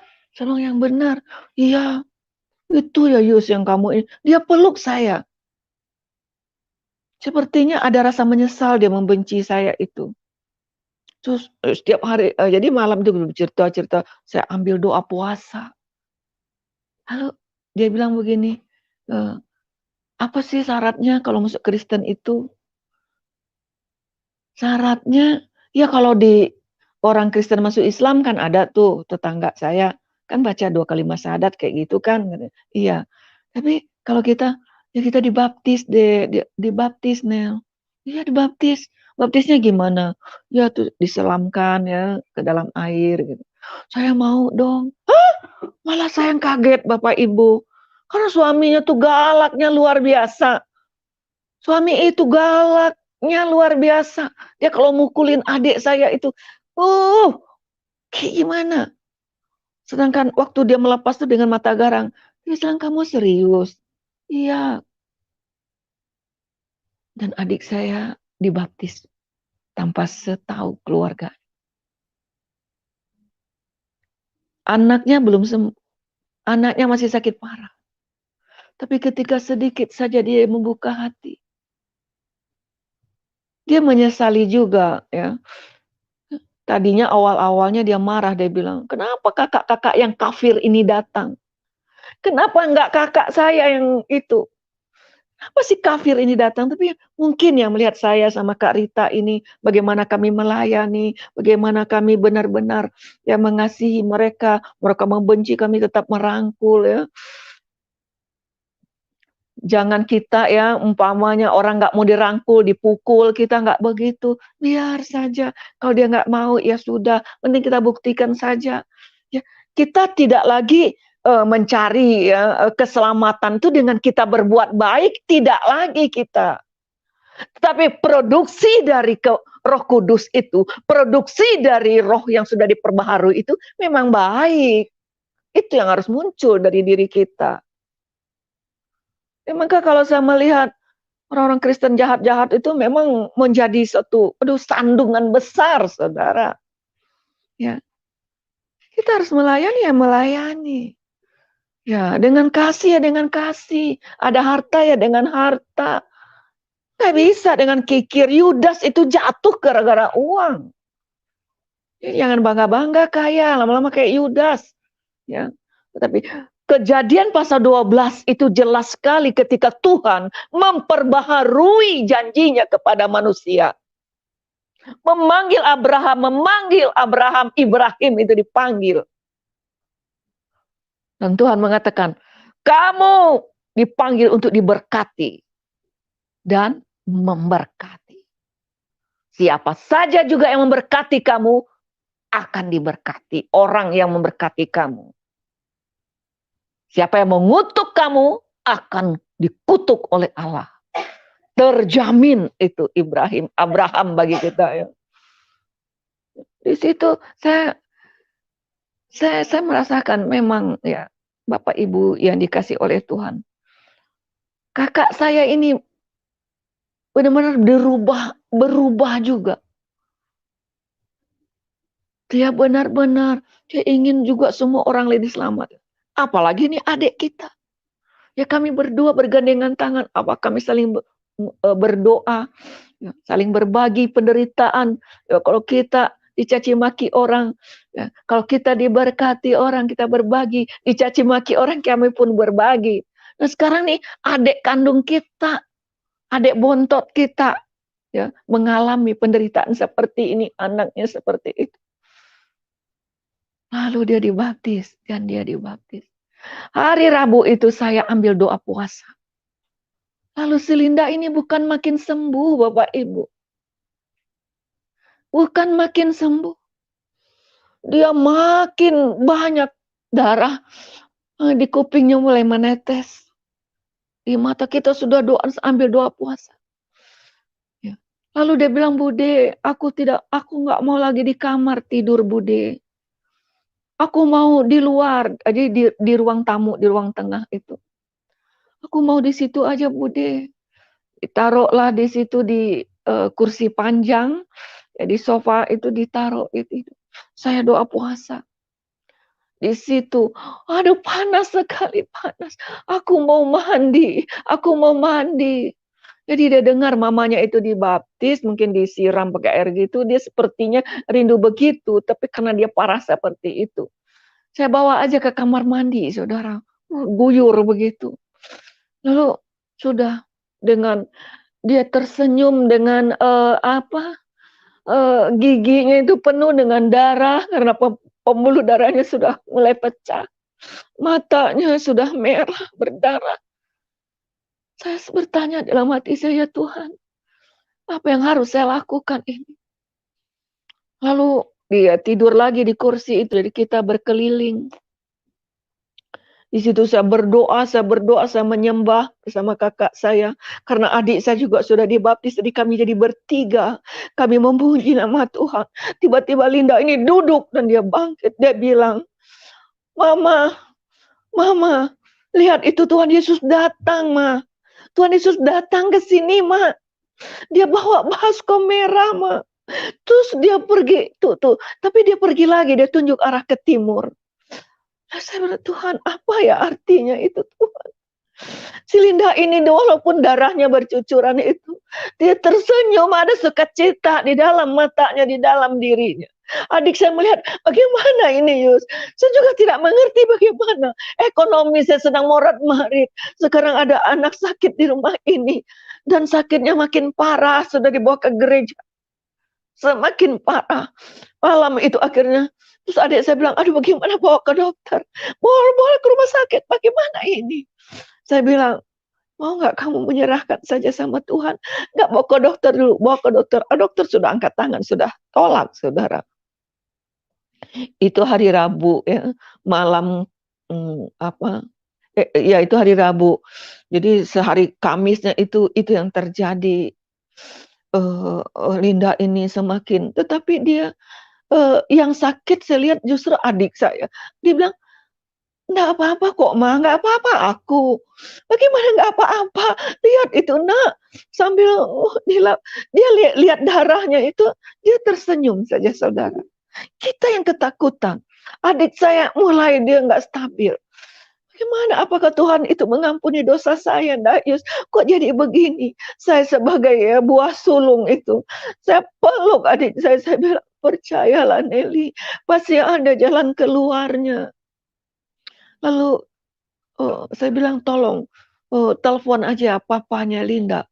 Linda ini lagi tidur, dia duduk. Bude, ndak usah Bude, itu hari Jumatnya saudara.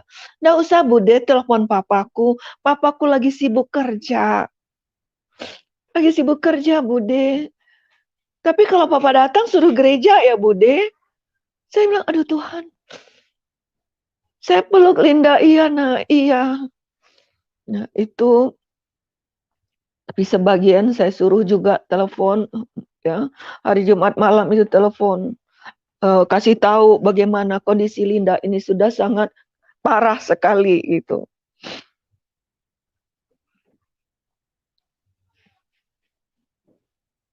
Hari Sabtu pagi datanglah ipar saya ini datang. Saya karena rumah itu tingkat dari atas, dari kelihatan kok dari tingkat atas itu dia jalan, saya hanya minta Tuhan tolong Tuhan sertai, saya tidak mengerti bagaimana yang akan terjadi, tapi Engkau berjanji menyertai saya kan Tuhan, tolong sertai saya sampai kesudahannya Tuhan. Saya harus berhadapan dengan papanya yang benar-benar galak ini. Lalu dia masuk ke rumah, saya turun pelan-pelan ya.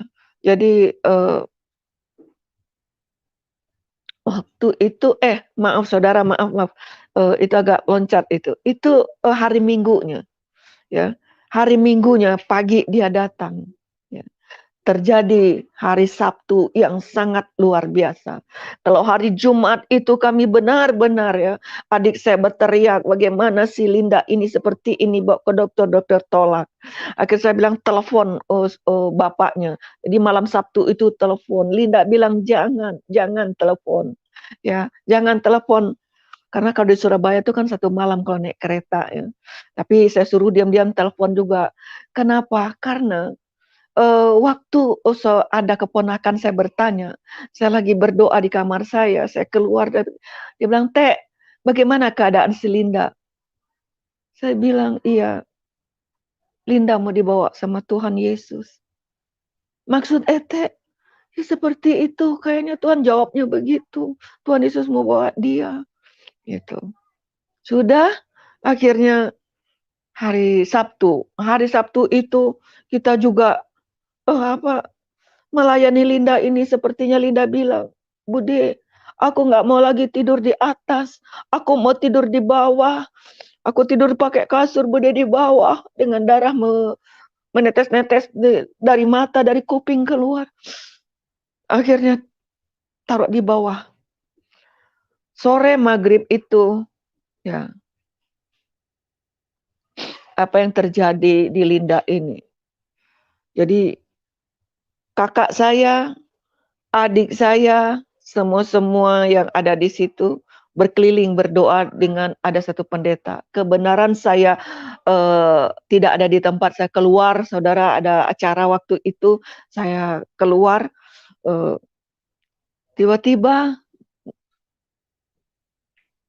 saya ingat waktu itu, di tempat acara itu saya diberi kabar bahwa Linda ini meninggal. Saya lari pulang. Saya tanya, bagaimana kok bisa, bagaimana tadi? Jadi ceritanya ketika mereka berkeliling begitu, berdoa, dipimpin oleh pendeta itu. Lalu Linda ini bilang,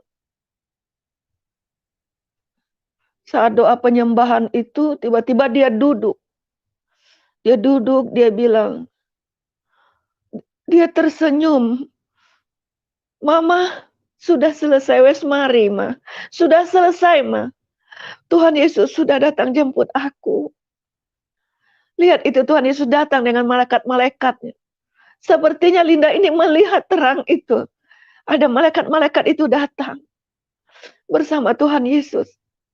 Tuhan Yesus sudah datang, Ma. Sudah datang, wes selesai. Jadi semua katanya terheran-heran. Lihat tuh, Ma. Dia datang dengan malaikat-malaikat. dia mulai hitung, saudara. 1, 2, dengan darah mengalir, saudara, tetapi giginya sudah lagi putih, giginya sudah merah dengan darah. Tapi menurut kakak saya, adik saya, dia tersenyum terus dengan mata berbinar-binar dia melihat. 1, 2, 3, 4, jelas sekali hitungan itu.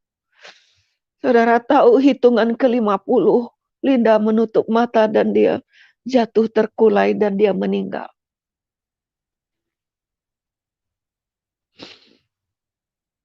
Kalau kita tahu di Alkitab, angka 50 adalah angka pencurahan Roh Kudus.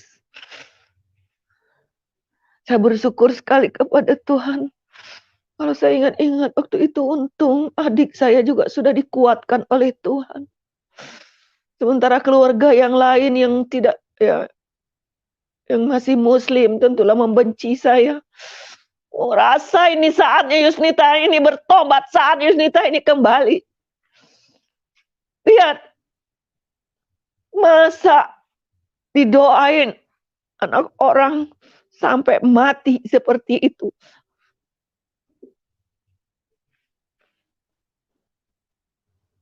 Saya percaya Tuhan waktu itu benar-benar memberi kekuatan kepada saya, kakak saya, adik saya untuk terus tidak membalas setiap cacian, hinaan. Dia mengatakan keluarga saya paling sebentar lagi juga jadi minta-minta sama kita. Ada keponakan saya, saudara, ya. Dulu dia miskin sekali, nggak punya apa-apa, pernah tinggal di rumah saya. Tapi ketika saya ikut Yesus ini, waduh, dia naik ekonomi sampai ke langit rasanya, saudara. Kaya raya melimpah ruah, saudara. Biaya hariannya saja kalah artis, saudara. Bagaimana dia menghina-hina itu. Lihat kan, jadi miskin melarat. Kita bawa, Teus itu bawa ke Sogo. Kita belanja-belanja. Biar aja dia gigit jari itu. Hal-hal seperti itu, saya bilang saya bisa melewatin. Tapi jangan sampai kakak saya, adik saya ini gak kuat, Tuhan. Saya doakan mereka. Dan pada waktu itu, Linda ini benar-benar sudah mengakhiri perjalanan hidupnya dengan menutup mata, dengan melihat. Itulah kalau saya memperbandingkan tadinya dengan ibu saya yang kemarin saya saksikan. Setiap orang bertemu dengan Allah ketika maut itu menjemput. Yang ada rasa ucapan syukur karena dia bertemu dengan Bapa yang di surga itu. Kembali kepada sang pemilik hidup itu. Linda dengan penyakit yang sebegitu mengerikan, menyakitkan. Sementara saya juga dapat penyakit kelenjar getah bening. Tapi saya tidak sampai pembuluh darah saya itu pecah, saudara. Tapi Linda sudah melewati. Tapi dia bersuka cita waktu itu, tersenyum dia. Dan dia menutup mata. Yang menjadi ketakutan bagi saya, bagaimana ini di rumah ini, tentu kakak saya juga mengandalkan saya. Karena dia juga baru jadi Kristen. Ekonominya juga parah. Adik saya juga hidupnya juga pas-pasan juga. Apalagi dia sudah menjadi Kristen pula. Jadi ngomong sama suami takut. Jadi serba saya yang menjadi tiang waktu itu. Saya bilang bagaimana caranya? Ada kematian di rumah ini. Saya baru pertama kali ada kematian, Tuhan. Dalam ekonomi seperti ini. Saya masuk ke kamar, saya menangis berguling-guling di kamar Yesus. Kalau dulu Kau sudah tolong saya dalam setiap masalah saya, perkara saya. Tapi ini Tuhan, ada kematian yang belum pernah saya hadapi. Sementara dia memanggil Engkau Yesus. Dan Bapaknya Muslim tulen. Tiba-tiba ada orang ngetuk pintu kamar saya. Dia bilang, Bu, ada tamu. Ya, datanglah orang-orang, teman-teman saya yang Kristen. Ada berapa orang. Sama kakak saya datang. Tetangga yang Kristen ada. Bu, ada tamu di luar. Begitu ada tamu, saya lari keluar. Ibu Yusnita Tanjung ya? Oh iya Pak. Nah, begini ya Bu, begini. Ibu nggak usah takut ya, nggak usah takut. Apa yang menjadi masalah ibu sekarang? Ya Pak, saya bilang, baru untuk pertama kali di keluarga saya ini sejak saya terima Yesus ini, ada kematian di rumah saya. Oh, ya udah. Lalu, ya bagaimana mengurusnya saya tidak mengerti. Ya, ya sudah. Apapun yang menjadi kebutuhan Ibu Isnita, apa saja, sampai jarum sekecil apapun, kasih tahu saja ya sama Bapak ini ya. Bapak ini ada di sini. Ya, lapor saja sama Bapak yang ini. Kata Bapak itu, lapor saja. Saya kaget. Semuanya Pak, saya bilang, ya semua. Apa kebutuhan? Saya diam dan saya lihat Bapak itu dan saya lari ke kamar. Saya berterima, Yesus, Engkau sudah mengirim malaikat-Mu datang ke tempat ini. Engkau sudah mengirim penolong. Sudah mengangkat beban apa yang tidak sanggup saya pikul. Tuhan, benar-benar Engkau menyertai saya. Benar-benar Tuhan Engkau yang memikulnya. Tandanya Engkau menyertai saya. Itulah Immanuel itu, saudara. Apa yang tidak sanggup. Tuhan tahu dan Dia Maha tahu. Dan akhirnya semua di cover oleh Bapak itu. Semua petinya, pakaiannya semua, dan sama pergi. Kalau kita mau ke kamar, ke toilet saudara ya, ke kamar mandi, melewati dapur. Di dapur itu sudah lengkap. Semua kebutuhan Bapak Ibu. Tuhan menolong tidak pernah setengah-setengah. Yang tadinya kami makan berbagi-bagi dengan makan bubur saudara. Tetapi saya melihat sampai saya tersender ke kamar mandi itu. Berapa karung beras, minyak, gula, telur, semua ada. Sarden semua. Penuh itu di dapur itu.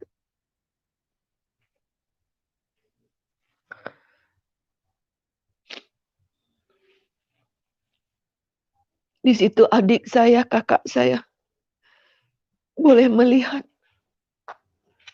bagaimana Tuhan menjamin. Tadinya dia juga bagaimana ini Yus, bagaimana ini, aduh bagaimana. Saya tidak bisa bicara dengan mereka karena mereka juga baru.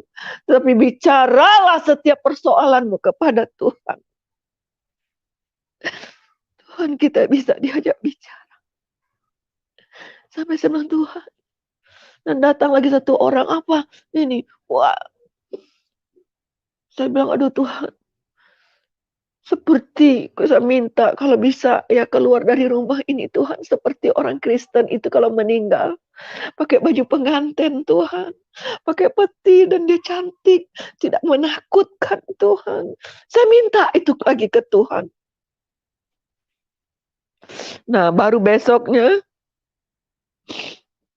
Hari Minggu pagi. Bapaknya Linda ini datang. Itulah saya lihat. Saya lihat dari atas. Aduh dia masuk ke rumah. Saya turun pelan-pelan. Saya berdoa Tuhan. Kalau saya mau dipukul. Saya mau dicaci maki. Saya sudah siap Tuhan. Yang namanya dia anaknya perempuan satu-satunya saudara. Lagi lincah-lincahnya umur 12 tahun itu. Wajarlah kalau dia marah. Lalu dia pandang aja anaknya itu. Kenapa dia terdiam saudara? Dia tidak bisa menuntut. Karena ternyata dia juga berdoa kepada Allahnya. Dia berdoa juga. Dia bilang karena dia bencinya sama saya luar biasa, saudara. Dia sangat membenci saya ketika saya di Kristen. Dia lihat anaknya. Lalu dia tarik saya ke kamar, dia kunci kamar. Lalu kita duduk ya, berhadapan begitu. Bagaimana Kak Yus ceritanya ini? Saya cerita apa adanya tentang si Linda ini. Apa? Benar. Linda suruh saya ke gereja. Iya, begitu pesannya De Olil. Baik. Lalu sekarang bagaimana penguburannya ini De Olil? Terserah De Olil aja. Ini kan anakmu. Ini saya serahkan ke De Olil. Jawabnya, terserah Kak Yus aja. Kan Kak Yus yang bawa dari sana. secara Kristen. Ya kalau itu yang terbaik, lakukan saja. Saya bilang yang benar. Saya bilang, iya. Di situ saya keluar, saudara, saya bilang sama orang itu, secara Kristen semua peti sudah disiapkan.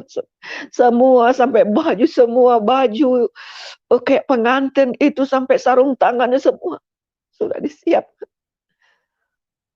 Tapi karena Linda ini sudah diformalin, kan sudah keras, saudara, begitu. Terus kata orang-orang Kristen sekeliling saya itu, Bu, nggak apa, nanti digunting saja, kan nanti bisa kok itu bajunya dimasukkan lagi. Terus saya bilang, Linda, baju ini bagus sekali ya, nak. Bagus sekali ini kan Linda mau pakai. Masa digunting? Linda mau kan pakai baju ini? Percaya saudara tidak percaya, itu tidak penting bagi saya. Ini Tuhan aja jadi saksi, ya. Saya tidak butuh saudara mempercayai saya. Saya tidak mencari ini orang-orang yang tidak percaya. Percaya tidak percaya itu bukan urusan saya, ya. Tiba-tiba ini tangannya itu lentur, sarung tangan bajunya dipakaikan, sarung tangannya dimasukkan, bergerak, lenturlah pokoknya saudara sampai masuk dan lalu dilipatkan kembali dan terlipat rapi, saudara. Lalu dipakaikan mahkota itu. Dan Linda itu sangat cantik, sangat cantik. Disitulah waktu adik saya kan nangis-nangis dia sama suaminya. Waktu dia keluar, dia berteriak. Tadinya tidak seperti itu tangisnya. Sudah di dalam peti, cantik begitu. Saya kaget, Tuhan, salah saya apa lagi ya Tuhan? Suaminya sudah mengizinkan. Dia peluk saya sampai saya jatuh-jatuh, dia peluk. Yusnita, terima kasih ya Yus, terima kasih. Kenapa? Tahu nggak kamu? Kan kemarin itu si Linda itu 2 minggu lalu itu si Linda ulang tahun. Si Linda ini ulang tahun, dia minta baju persis kayak begini di toko 6 di Surabaya itu. Saya marah, jangan. Itu baju budemu, baju orang kafir itu, ngapain pakai itu. Dia minta you seperti ini. Terima kasih ya, kamu sudah pakaikan bajunya. Oh, rupanya dia tangisnya ucapan syukur Bapak Ibu. Lalu suaminya juga melihat semua. Semua terheran-heran melihat kejadian itu. Dan akhirnya seluruh benar di-cover oleh orang yang benar-benar datang untuk bertanggung jawab, seorang hamba Tuhan itu. Dia urus sampai kuburannya. Sampai mobil, berapa mobil pakai AC untuk pergi ke kuburan itu. Dikuburkan di Kalimalang di Kelapa II di situ. Dikuburkan. Jadi waktu mau masuk gerbang itu, mobil jenazah itu di depan saya di mobil belakang. Yang di dalam mobil jenazah itu adik saya, saudara sepupu saya, ya, Ibu Haji itu, terus bapaknya, lalu ada 2 orang lagi di situ. Jadi mobil saya di belakang mengikuti. Waktu mau masuk ke gerbang itu, mobil itu mendadak berhenti. Mobil jenazah itu berhenti semua. Lalu lihat ke saya, kenapa? Kenapa, ada apa? Mereka buka pintu itu, kenapa, ada apa ke saya? Saya turun, ada apa? Saya lagi bertanya, kenapa berhenti? Bukan kamu memanggil? Enggak, apa, kenapa? Seperti ada suara di sini. Linda, suaranya merdu seperti ada yang nyambut anak saya di situ. Menurut pengakuan mereka yang ada di dalam ambulans itu. Di dalam mobil jenazah itu. Dia pikir saya yang manggil. Enggak, saya enggak manggil. Oh begitu. Tuhan, apalagi maksud Tuhan yang berangkat. Terus akhirnya tuh jalan. Nah waktu itu keluarga saya yang masih Muslim menjauh. Jadi yang di Kristen itu adalah di sekitar kuburan itu. Di situ kami merasakan bagaimana perlindungan Tuhan. Panas terik matahari itu kami tidak rasakan. Ada awan yang melindungi. Nggak tahu ya, menurut kesaksian mereka juga ada seperti salju-salju turun di sekeliling kuburan itu. Di situ kan anak adik saya itu yang laki-lakinya datang, iparnya yang muslim juga datang kan, yang menjadi saksi ini mereka ini melihat itu. Sudah itu saya dikuburkan, sudah sampai di rumah hari Seninnya saudara, malam Selasa itu saya kan hari Seninnya dikubur saudara ya, malam Selasa itu tentu kita tidak berani juga membuat malam penghiburan ya, karena Dek Holil ini kan belum tahu ya, adik saya sudah dibaptis ini. Lalu dia panggil, saya tanya, kenapa Dek Holil? Kok kamu serahkan semuanya ini ke saya? Dia ngelamun saja saudara. Dia bilang, iya Kak, saya sudah melihat kuasa Tuhan Kak Yusnita. Saya sudah melihat, saya juga berdoa. Tadinya saya pikir, kalau lewat doa saya ini anak saya sembuh, itu bukan karena doa Kak Yusnita. Tapi ternyata anak saya dipanggil oleh Tuhannya Kak Yusnita. Oh begitu, saya bilang iya. Terus kamu bagaimana? Nggak apa-apa Kak, nggak apa-apa Kak. Saya nggak marah Kak. Lalu saya pun pengen dibaptis Kak. Saya kaget setengah mati saudara. Lewat kematian anaknya. Akhirnya satu keluarga adik saya diselamatkan oleh Tuhan. Dia dan anaknya 2 laki-laki. Di situ adik saya mengatakan, memang luar biasa ya Yesus ini. Dia takut juga kan saudara ngasih tahu sama suami. Tapi bagaimana? Akhirnya suaminya tahu dia sudah dibaptis. Mereka berpelukan luar biasa. Dan benar-benar Tuhan memberi penghiburan. Tuhan memberi kekuatan. Tidak pernah setengah-setengah. Semua Tuhan selesaikan. Tuntas, tas. Nggak ada saya paksa-paksa. Bagi saya kekristenan ini, kalau saya menginjil saya tidak pernah memaksa. Ada juga orang yang sudah masuk Kristen, saya injilin. Lalu sepertinya menyesal, saya panggil saudara. Kalau benar kamu tidak sejahtera ikut Yesus, berarti kamu belum ketemu Yesus itu. Kamu mau masuk Islam lagi, masjid ada di depan sana, saya antar. Karena tidak ada keterpaksaan. Yesus juga tidak saudara, kita yang perlu Tuhan. Dia sudah menawarkan segala sesuatunya untuk kita. Kalau nggak mau juga nggak apa-apa. Ya. Tidak masalah, nggak usah saudara takut juga. Tapi kalau saudara ingin diselamatkan, benar saya katakan, datanglah kepada juru selamat. Dia bukan jurus maut, juru selamat saudara. Kan dia sudah buktikan ketika dia hidup. Yang mati bisa hidup. Sudah busuk itu Lazarus itu. Tapi ketika mendengar suara Yesus itu, Lazarus bangkit. Mayat aja taat sama Yesus. Jadi Bapak Ibu yang dikasih oleh Tuhan, begitulah cara Tuhan memanggil adik saya. Dan selama di Jakarta itu benar-benar terjadi 2 kubu kembali. Tetapi kubu saya semakin besar. Saya tidak menyombong-nyombongkan diri itu. Saya tetap berdoa. Itulah doa saya. 1 orang diselamatkan, maka seisi umatnya diselamatkan.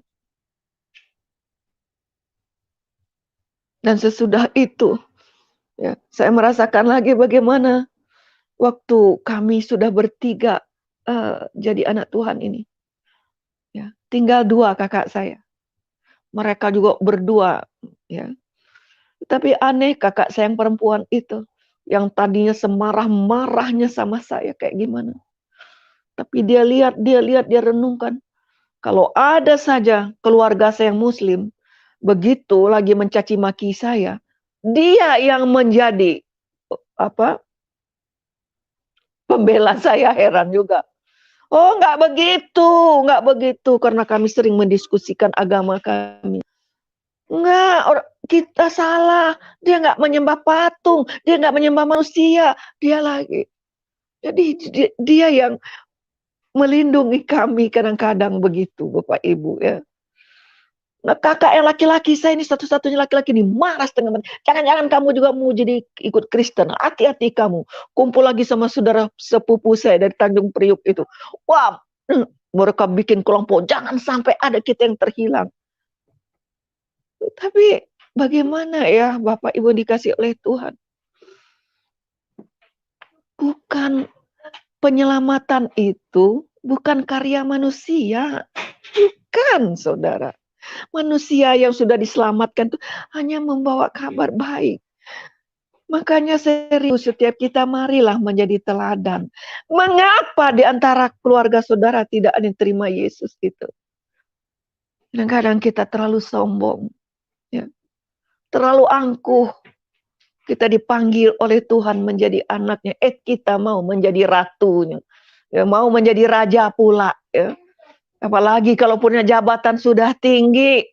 Waduh, kalah orang-orang politik dunia. Harus berubah, Bapak Ibu ya. Tuh, yang penting Tuhan mau meminta ke kita ini. Ya, satu perubahan terjadi. Apa? Karakter kita. Karakter kita. Itu yang terpenting. Berubah. Mengapa? Kalau ada Yesus itu, kalau ada firman itu di dalam diri kita, dan kita menerima kuasa itu, ada Roh Kudus itu, maka firman itu menjadi terang. Dan otak kita yang buntu ini juga diterangi. Kita tahu kok, mana yang halal, mana yang haram lagi, sudah tahu kita. Mana yang boleh, mana yang tidak boleh. Ya. Tapi kalau kita tidak mau menuruti firman itu, ya sudah, jalan saja. Kata Matius pasal 25, hai kambing. Si kambing ini, orang sudah percaya tapi tidak melakukan. Sebenarnya itulah si kambing itu. Udah tahu tapi tidak melakukan juga. Udah tahu harus begini tetapi tidak melakukan juga. Banyak ya pengajaran waktu saya beragama, saya Islam dulu, saya ambil banyak yang baiknya saudara. Soal kegotong royongan. Bahkan saya diajarkan dulu di ustadz saya. Ingat, kalau kamu benar-benar Islam yang benar, 40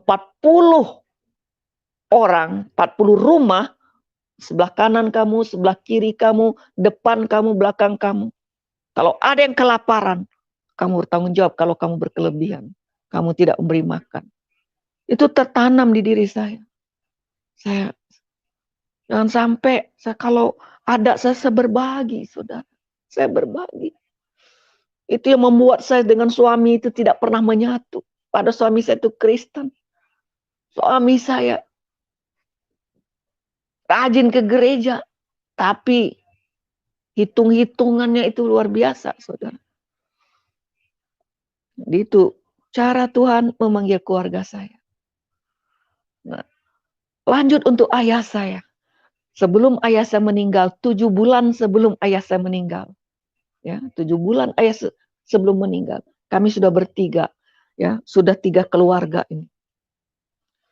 3 keluarga. Ayah saya di Sukabumi. Ayah saya sering berhubungan dengan sahabat. Kami ketemu bercerita tentang sembunyi-sembunyi. Kadang-kadang kita tunggu orang sepi. Orang tengah malam berbisik-bisik. Akhirnya, Bapak Ibu dikasih oleh Tuhan. Tidak pernah kami rencanakan, tidak pernah. Itulah cara Tuhan. Akhirnya kita ke Sukabumi, pinjam mobil. 1 mobil itu. Saya yang sudah bertobat, adik saya, kakak saya. Dan kita pergi dengan anak-anak kami. Berapa orang begitu. Ya. 1 mobil itu ternyata Kristen semua. Tidak direncanakan, saudara. Ya. Padahal kalau ke ayah itu biasa saudara yang muslim ikut, namanya pergi ke ayah kan, jauh di Sukabumi itu. Sampai di situ. Lalu ayah saya ini, kok kamu nyanyi aja. Nyanyi. Dulu kan dia marah kalau saya puji-pujian situ. Ini keras-keras aja, dia bilang. Memang kenapa ayah? Kalau kalian nyanyi, nyanyi-nyanyi kalian itu, jiwa saya tenang. Oh iya. Kalau saya nggak nyanyi, nggak tenang. Nggak tenang. Berarti ayah saya ini masih terikat oleh roh perdukunannya itu belum dilepaskan. Saya bilang sama kakak saya bilang sama adik saya, kita doakan ayah ini yuk. Ayo kita doakan, gimana caranya? Udah, kita doa berantai. Saya bilang, ayah mau nggak ayah didoakan? Mau. Nah, gitu. Sudah. Padahal ayah saya itu, saudara, ayah saya itu bekerja di perkebunan karet milik kakak dari Sultan Syahrir. Namanya Sultan Sahsam. Ya. Menteri kita yang pertama dulu, ya, Sultan Syahrir. Ya, jadi dia punya kakak Sultan Sahsam menikah sama orang Belanda. Dia punya perkebunan karet di Sukabumi itu. Ayah saya itu manajer di situ. Ya. Akhirnya ayah saya sudah pensiun. Nah, jadi tetap tinggal di daerah perkebunan karet itu. Ayah saya ini disegani sekali sama orang di situ. Sampai dipanggil papi. Kalau saudara ke Sukabumi, di Sigaranten itu saudara ya. Nah, daerah situ kan perkebunan karet, ayah saya di situ bersama istri muda dan anak-anaknya di situ. Teman dekatnya itu kiai saudara ya. Jadi ayah saya ini dituakan, disegani sampai dipanggilnya papi di situ. Nah, jadi ya namanya orang tua-tua begitu kan dekat kiai gitu. Tapi ayah saya sejak habis didoakan di gereja itu, lalu dia bilang, kamu nyanyi aja keras-keras. Benar, gak apa kita nyanyi, dia senang. Lalu sebelum udah doa, rantai kita, ayo duduk di tengah. Akhirnya di situ kami benar satukan hati kita. Dan doakanlah ini ayah ini. Dia duduk di tengah. Karena kenapa? Ayah sendiri bertahun-tahun, Bapak Ibu. Bertahun-tahun. Dia tidak pernah tidur tenang kalau malam hari itu. Dia seperti ngomong sama orang, bicara begitu. Wah, kadang-kadang seperti berantem. Pokoknya gitu. Nah, tidur-tidur. Nanti kalau tidur dia siang, baru dia agak pulas begitu. Nah, jadi lalu dia bilang, aduh, terus dia bilang, taruh tangan kamu di atas kepala saya. Taruh tangan atas. Orang Sumatera, bapak-bapak itu pantang itu taruh tangan di atas kepala orang tua. Saya taruh, dia tenang, aduh, tenang sekali. Kakak saya semakin memuji Tuhan, semuanya sudah. Lalu malam setelah itu kira-kira jam 11 kita tidur. Ayah masuk ke kamarnya, dia tidur. Kira-kira jam 3 dia berteriak. Setelah saya doakan itu tadi, dia teriak-teriak. Tolong sini. Kita lari ke dalam. Ada apa ayah? Ada apa? Itu dia mau masuk lagi. Betul banyak tuh di pintu-pintu. Kata dia melihat perempuan-perempuan telanjang, semua yang ada di dinding di pintu itu banyak sekali dia melihat itu. Itu dia mau masuk lagi ke saya. Kita doakan lagi. Kita angkat pujian doakan. Ayah saya baru, masih ada dia ayah. Ya, ayah bilang, usir dia dalam nama Yesus. Dalam nama Yesus. Pergi kau hai setan iblis. Ayah saya berteriak juga. Akhirnya ayah bilang, ya dia sudah tidak ada. Nah, itu pengalaman ketika ayah saya ada di Sukabumi itu tentu saja. Orang takut-takut berani juga lah di situ, saudara ya. Waduh, ini bagaimana ini? Tapi segan sama ayah saya. Apalagi temannya itu, kiai itu kan. Sudah. Nah, itu ayah saya sesudah itu, dia bilang begini. Panggil semua adik-adik, panggil semua keluarga kita. Dia sama kakak saya yang laki-laki itu tidak pernah berdamai seumur hidup. Saya lihat tuh, gak pernah. Ayah saya ini jahat sekali, luar biasa itu saudara. Dia kalau mukulin kakak saya yang laki-laki, ini menurut cerita. Dia telanjangi kakak saya ini, dia ikat itu di tiang listrik, dia pukul sama rantai anjing, saudara. Kakak saya ini tidak pernah pulang ke rumah, dia tinggal di masjid-masjid saja atau di rumah saudara yang lain. Itu sebabnya kakak saya ini tidak pernah mau berdamai dengan ayah saya ini, dia punya dendam kepahitan yang luar biasa juga.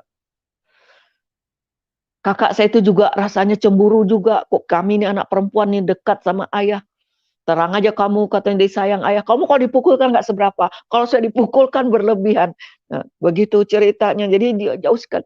Tapi ayah saya juga benci banget sama tuh kakak saya. Tapi hari itu ayah saya mengatakan, cari kakak kamu itu. Cari sampai ketemu. Cari. Kami tadi tidak tahu. Jadi kumpul lah kakak semua. Kakak saya akhirnya datanglah. Semua kami berkumpul.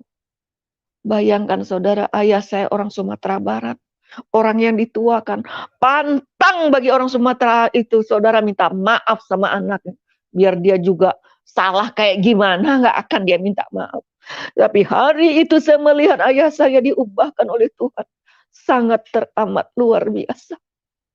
Ayah saya bisa minta maaf kepada semua. Kepada semua anak-anaknya, dia menangis sampai memegang tangan, dia minta maaf. Ketika hati orang sudah diubahkan oleh Tuhan, tidak ada lagi itu dendam, kepahitan, kebencian. Saya melihat satu perubahan yang luar biasa, membuat semua terheran-heran. Kan kakak saya juga itu enggak tahu dia ayah saya ini sudah saya bawa ke gereja, kan enggak tahu mereka. Saya mengajarkan ini itu kan mereka banyak enggak tahu, saudara. Tapi cara Tuhan luar biasa ketika ayah saya dilepaskan dari roh-roh jahat itu. Saya percaya Allah, ayah saya dijamah oleh kuasa Tuhan itu. Surga itu tidak jauh sebenarnya. Ketika iblis tidak ada di dalam diri kita, jadilah kehendakmu di bumi seperti di surga. Kita seperti sudah mendapat DP surga itu, saudara. Tidak perlu kita membenci, sakit hati. Tidak ada produksi Roh Kudus itu tidak begitu. Yesus tidak mengajarkan begitu. Karena pikiran kita memang kan medan peperangan kan pikiran ini. Hati ini memang sudah baik, tapi mikir-mikir lagi. Tundukkanlah pikiranmu kepada hatimu. Itulah perjuangan kita. Mengalahkan diri sendiri itu memang paling sulit. Tapi bisa kalau kita minta tolong kepada Tuhan Yesus Kristus. Jadi pemulihan. Jadi dua agama kami pulih. Kakak saya berdua Islam, kami bertiga Islam. Tapi ayah saya ini kan masih belum mau mengaku begitu ya. Tapi dengan cara dia sudah menunjukkan. Dia sudah menunjukkan, dia memakai apa yang diajarkan oleh Kristus. Karena saya katakan, kita harus mengampuni supaya kita diampuni ayah. Saya mengampuni ayah. Kenapa sampai ayah peluk saya? Saya bilang, ayah mengatakan sampai dia bilang, si Yusnita ini hatinya baik ini. Kalau dia minta tolong harus kalian bantu. Pernah dia sampaikan begitu, saudara. Dia tidak akan pernah minta tolong kalau nggak benar-benar dia butuh bantuan. Karena mungkin tahu dulu ya, waktu saya baru masuk Kristen itu tidak ada yang mau menolong saya apa bagaimana begitu ya. Karena saya belajar untuk memberi itu karena ayah saya itu walaupun dia Islam, dia pemberi, saudara. Ya. Sampai habis yang diberi sampai anak-anaknya nggak kebagian, dia beri aja terus, saudara. Jadi memberi juga harus pada tempat yang tepat ya. Jangan sampai kita kelaparan juga sampai ya lalu orang ada sifat memberi tapi nggak tepat, saudara ya. Tetapi dengan cara Tuhan saya percaya ya, saudara juga akan diubahkan oleh Tuhan. Tuhan itu selalu tepat waktu. Ya. Tidak terlalu cepat, tidak juga terlalu lambat. Pakailah waktunya Tuhan, sabar saja. Sabar saja. Ya, tunggu waktunya Tuhan. Saat itulah kita diproses untuk mengalahkan diri kita sendiri ini. Apa sih hasilnya kalau kita tidak sabar? Banyak yang mudaratnya daripada berkatnya. Dan ketika ayah saya meninggal, saudara, Kami di Jakarta semua. Adik saya pulang ke Surabaya, 7 bulan kemudian itu ayah saya meninggal. Nah, ketika ayah saya meninggal, kalau Islam meninggal harus dikuburkan hari itu, saudara.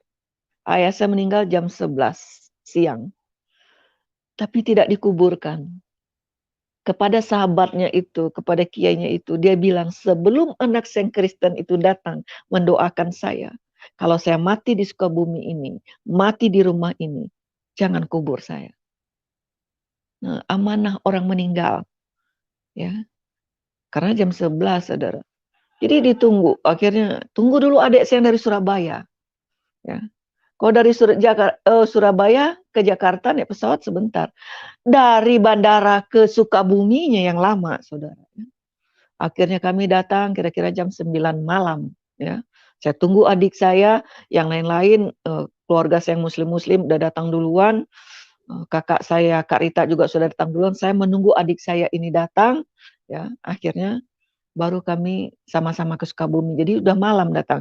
Jam 9 atau jam 10 atau jam 11 malam waktu itu. Begitu saya lihat sudah orang berkumpul semua. Saya tidak tahu bagaimana, saudara. Saya langsung ke dekat jenazah ayah saya. Di depan semua orang itu. Namanya ayah saya juga dituakan orang, ya. Banyak sekali yang datang melawat. Di situ saya berdoa kepada Tuhan Yesus. Di dalam doalah saya kabarkan apa yang terjadi selama ini dengan ayah saya. Apa yang sudah dilakukan ayah saya. Dan saya bersyukur sekali kepada Tuhan. Karena Tuhan sudah selamatkan ayah saya. Semua diam, saudara. Semua terdiam. Kenapa terdiam? Ayah saya berpesan kepada kiai itu. Dan kiai itulah mungkin yang memberitahu. Itu pesan dari ayahnya. Sebelum anaknya yang Kristen itu. Berarti besoknya kan dikuburkan. Besoknya dikuburkan. Saudara saya muslim-muslim juga berdoa. Saya lihat berapa orang kami yang Kristen, kami bergandengan tangan di perbukitan itu. Saya pimpin doa. Dan ayah saya dikuburkan, saudara. Walaupun ya memakai pocong, saudara, ya tidak secara itu. Itu tidak penting lagi ya. Seperti ibunya Lydia Nur Said juga kan. Waktu itu dia bilang, nih bagaimana ini. Si Umi udah jadi Kristen tapi kok saudara berkeras harus kubur secara Islam. Nggak apa-apa. Nggak apa-apa, orang sudah meninggal. Yang hidup tuh yang penting. Ya, kalau udah meninggal sudah. Bagi kita itu pemahaman kita ketika orang itu meninggal, waktu keluar rohnya dari dia itu, dia sudah bersama Bapa di Firdausan. Tidak lagi di bumi ini gentayang-gentayang, enggak lagi kita pemahamannya kan begitu. Ya saudara. Dan saya bersyukur sekali, tidak ada yang komplain. Semua terdiam. Dan apa yang terjadi sesudah itu, saudara. Berapa tahun kemudian, enggak berapa lama lah, saudara, saya lupa juga. Kakak saya yang laki-laki. Mulai dia terbuka, kok jadi begini, kok begitu. Mulai lagi diskusi. Waduh, kalau sudah bicara tentang Tuhan, sampai pagi dia bertanya. Lalu dia marah, lalu ujung-ujungnya pasti dia caci maki saya lagi. Itu dia, saudara. Kakak saya, adik saya yang dari Surabaya sudah pulang ke Surabaya lagi. Ya sudah, karena dia tinggal di Surabaya. Tinggal saya berdua sama Kak Rita ini. Kadang-kadang kami bergantian. Aduh, rupanya dia ingin tahu, saudara. Tapi apa yang terjadi, Bapak Ibu? Dia paling benci kan sama kami, nggak mau nginap di rumah kami yang Kristen ini. Tuhan izinkan. Ya. Dia bertengkar dengan berdua, tinggal dua nih kakak saya, dia bertengkar dengan kakak saya yang perempuan ini. Dia pergi ke rumah Kak Rita, kakak saya. Nah, Kak Rita ini lagi cinta mula-mula satu keluarga. Nah, dia pergi ke situ, akhirnya dari situ. Rupanya dia ingin tahu juga. Saya datang lagi ke situ, cerita-cerita lagi. Sungguh luar biasa, Tuhan ini luar biasa, saudara. diam-diam kakak saya. Dia cari gereja dan dia baptis, saudara, dirinya sendiri di gereja itu. Tuhan mempunyai cara yang sangat luar biasa. Nah, tinggal kakak saya satu ini, saudara. Aduh, bagaimana ini? Tapi kita sudah kabarkan semuanya. Bahkan kakak saya itu juga mengaku, gimana nih? Katanya gitu. Kamu kok bertahan sama suami kamu yang gila begitu?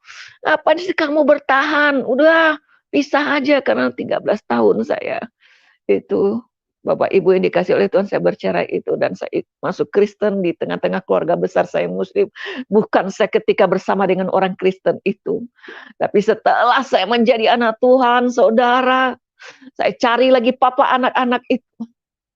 Sedang saya cari, saya bilang, saya ingin mengabarkan Injil yang asli.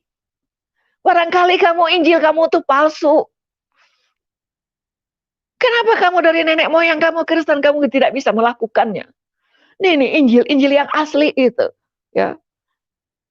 Injil yang asli itu dikatakan bahwa Roh terus ada.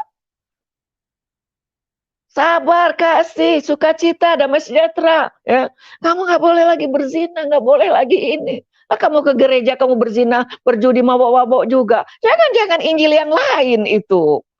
Gila loh, masa Injil yang lain dia bilang gitu. Oh, sama. Kalau sama, kenapa kamu bisa? Kan Tuhan udah bilang, jangan berzina. Kok kamu berzina? Kok kamu nggak takut sama Tuhan kamu? Rupanya dia juga dimentor sama adiknya. Yang penting percaya. Asal percaya masuk surga. Saudara, gara-gara kita berzina 2-3 orang aja kita mau dihukum lagi sama Tuhan, percuma dong dia disalib. Ada aja jawabnya, saudara. Yang membuat saya, aduh. Nah, jadi dengan siapa kita bergaul, hati-hati cari mentor juga. Ya. Kita akan terbawa juga kalau iman kita tidak kuat, Bapak Ibu. Ada juga kan dapat hamba Tuhan, ya, gembala sangar ya, kayak singa, ada juga, saudara ya. Tega itu dia makan enak-enak, pekerjanya makan ala kadarnya banyak, itu saudara. Anak Tuhan tidak bisa begitu, hamba Tuhan yang benar tidak bisa. Engkau dipanggil, diberkati untuk memberkati.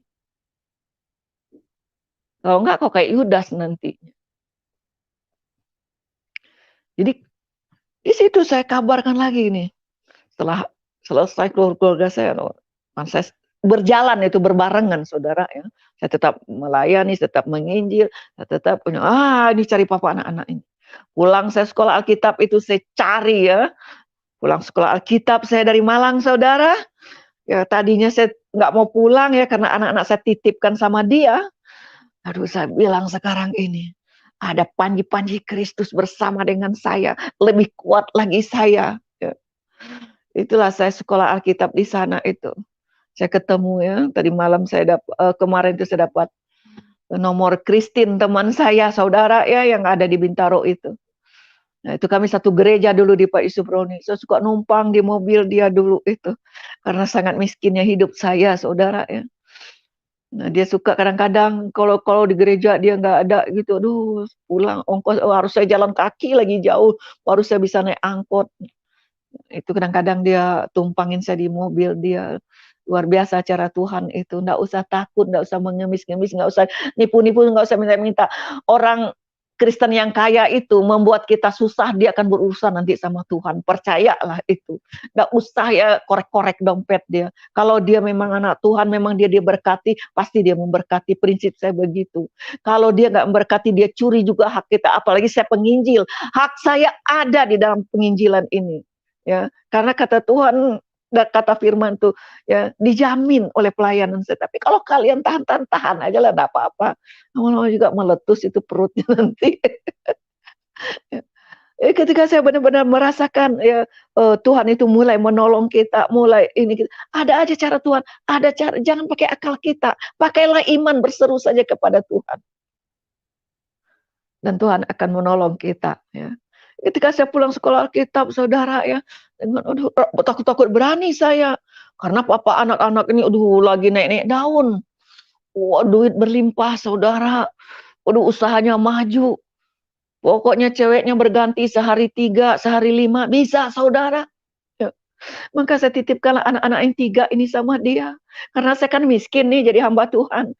Nah, jadi penginjil ini miskin. Nggak ada anak-anak bapaknya kekaya melimpah itu. Ya biar anak sama saya. Wah makanya jangan ikut mama kamu jadi kiri, jadi miskin. Setelah saya pulang sekolah Alkitab saudara, saya kan mau jemput, tapi tujuan utama saya ingin mengabarkan Injil yang asli itu begini. Bukan saja tertulis di dalam Alkitab ini, tapi kau harus juga lihat ada di dalam diriku. Kau harus melihat Kristus yang ada di dalam diriku. Bukan karena kau ganteng, bukan karena duitmu itu. Lagi, pekerjaanku saja ku tinggal sebenarnya kalau otaknya jalan itu saudara. Tapi kalau otak orang tertutup, pikiran orang tertutup, penuh dengan roh kesombongan, walau nungging, nyanyi penyembahan, nyanyi gereja saudara, tidak akan ada berkarya Tuhan dalam hidupnya.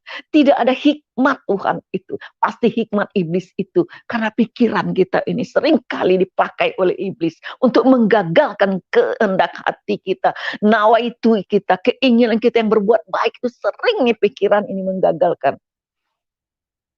Tundukkan, pakailah pikiran Kristus itu, tunduk kepada Roh Kudus, tunduknya pikiran itu kepada firman itu, hingga kita mengikuti. Biar miskin melarat, miskin tetap berdosa ternyata.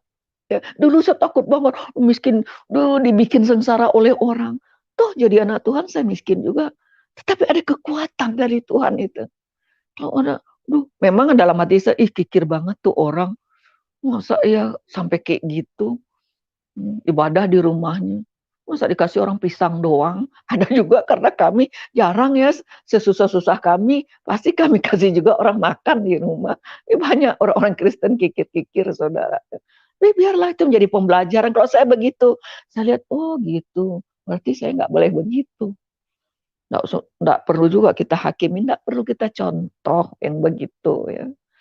Jadi waktu saya pulang itu, waduh, baru di depan pagar dia sedang cuci mobil, saudara. Aduh, saya ingat-ingat itu, aduh, saudara. Baru di depan pagar. Ngapain lo kesini? Mau cari siapa lo kesini? Dengan koper kecil satu. Aduh, saudara. Kalau saya ke sini, saya datang bersama Tuhan Yesus. Apa? Bersama Tuhan Yesus saya datang ke sini. Dia geram, dia marah, dia matiin tuh air. Kalau nggak bersama Tuhan Yesus, gue usir, gue injek lo kayak anjing lu di sini. Aduh maaf saudara, itu memang benar gitu loh saudara. Ya. Tetapi saya melihat, saya merasakan waktu itu, nggak juga ada marah saudara. Karena saya punya tujuan. Saya ingin menunjukkan Kristus itu ada nggak ya dalam diri saya. Kalau dia nggak ada pasti nggak sabar saya. Saya lagi saudara, bapak saya aja preman, biar dia juga preman Jakarta Pusat, saya juga nggak takut saudara ya. Dulu berantem saya lawan, selingkuh juga, akhirnya saya kesal, saya ambil celurit, saya taruh di leher. Lu ceraiin gue nggak? Begitu saya dulu kalau berantem itu, kalau udah lihat ada bekas cium kiri, cium kanan itu, gitu saudara. Tapi aneh saya cuma, saya terus saya masuk ke dalam. Karena apa saya datang saudara? Waktu di sekolah Alkitab tuh memang Tuhan membentuk saya itu sangat luar biasa. Duit itu memang pas-pasan sekali saudara. Pas-pas. Setiap hari Rabu, hari Minggu harus turun ke kampus itu pakai baju putih-putih. Saya nggak ada baju putih-putih. Buku aja lah kadarnya, saudara. Karena yang sponsorin saya ini memang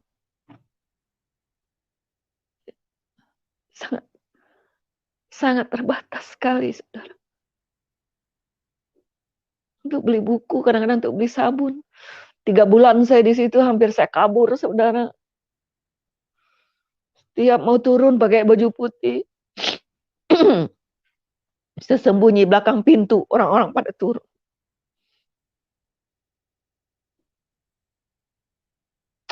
Untuk beli sabun saja nggak ada. Saya cuciin baju teman-teman saya. supaya sekalian cuci baju saya. Saya lihat di sekolah kita tuh banyak anak hamba-hamba Tuhan. Wah, anak-anak hamba-hamba Tuhan besar-besar, saudara. Tapi saya lihat, saya senang belajar dari pengalaman, saudara. Loh, kok begitu? Minta gula aja sesendok, sampai marah-marah. Apalagi saya mau minta sesuatu dari mereka. Tidak. Sebegitu, seberapapun ya, Christine itu suka ngasih saya berkat juga waktu itu. Segitu. Saya berbagi juga di kamar saya. Saya bagi 3 nih untuk kamu ya. Sama nasibnya dengan saya bagi. Kadang-kadang makan mie itu direndam aja sama air panas. Itu berbagi 3 orang, sesuap-sesuap. Saya bertahan sampai selesai, saudara. Dan saya pulang. Kenapa saya pulang? Sebenarnya saya tidak mau pulang. Tapi anak saya yang tua itu kirim surat, saudara, tebal sekali. Dia butuh mama, kami butuh mama semua, mama mesti pulang. Hidup ternyata sama papa seperti ini, papa sering gak pulang. Papa kasih duit cuman segini, berbagi-bagi sama adik-adik. Jadi saya sampai kaget, masa sih sampai begitu. Jadi nurani keibuan saya ini terpanggil, saudara. Tadinya saya sudahlah, kan enak tinggal sama papanya. Papanya bilang, waduh kita makan restoran, pokoknya semua. Di dalam surat tuh, apa benar seperti ini? Saya ingin buktiin gitu. Kalau benar itu terjadi, berarti anak-anak harus kembali sama saya. Nah, akhirnya saya datang ke sini diusir seperti itu. Tapi anak saya yang paling kecil itu datang peluk saya. Anak saya yang besar, waktu itu dia di Saint Mary, saudara ya. Anak saya yang laki-laki SMA kelas 3. Saya pulang lalu mereka merangkul saya. Karena mereka kan sudah Kristen ya, saudara. Setiap pagi saya ajak anak ini berdoa menyembah. Tentu saya menyembah ini bersuara, saudara. Pujian penyembah kami. Oh, marah papanya anak-anak itu kalau dia ada di rumah itu. Dia tendang-tendang tuh meja. Ngapain sih lu nangis-nangis gitu berdoa teriak-teriak? Emang Tuhan tuh conge? Lu bisik-bisik juga Tuhan Yesus dengar. Di situ saya ingin mengajarkan kepada dia.